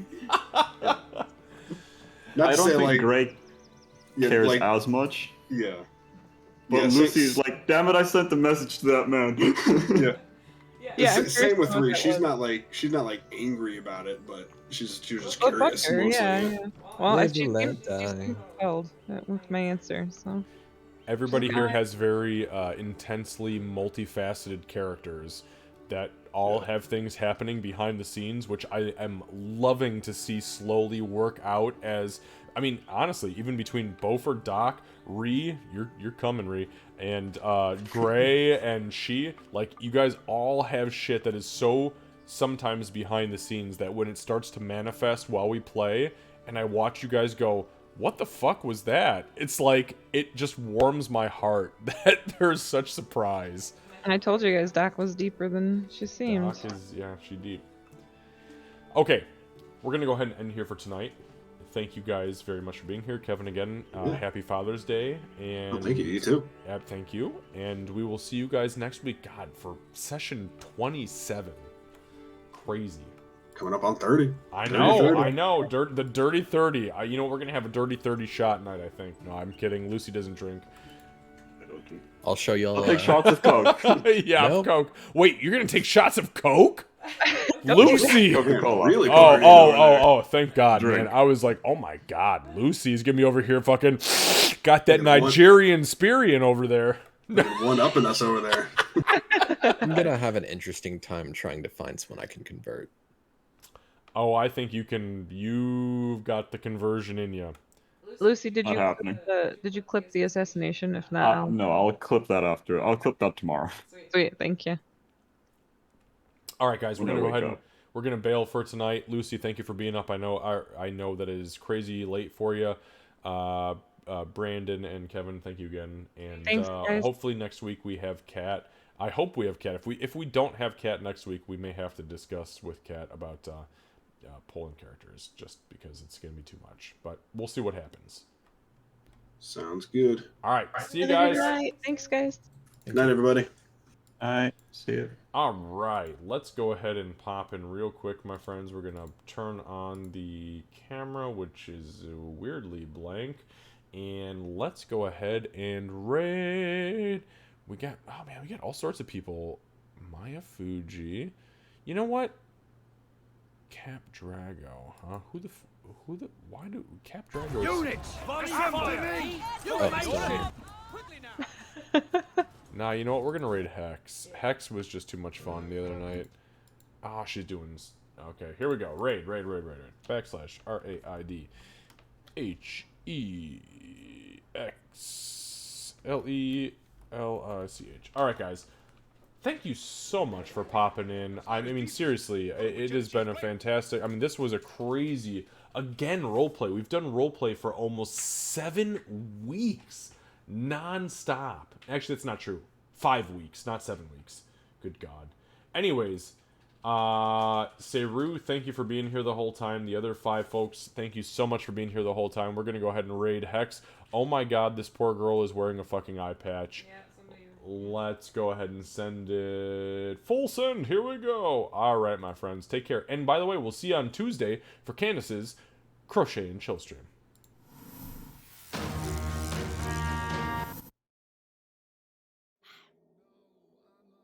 Sorry, I'm trying to be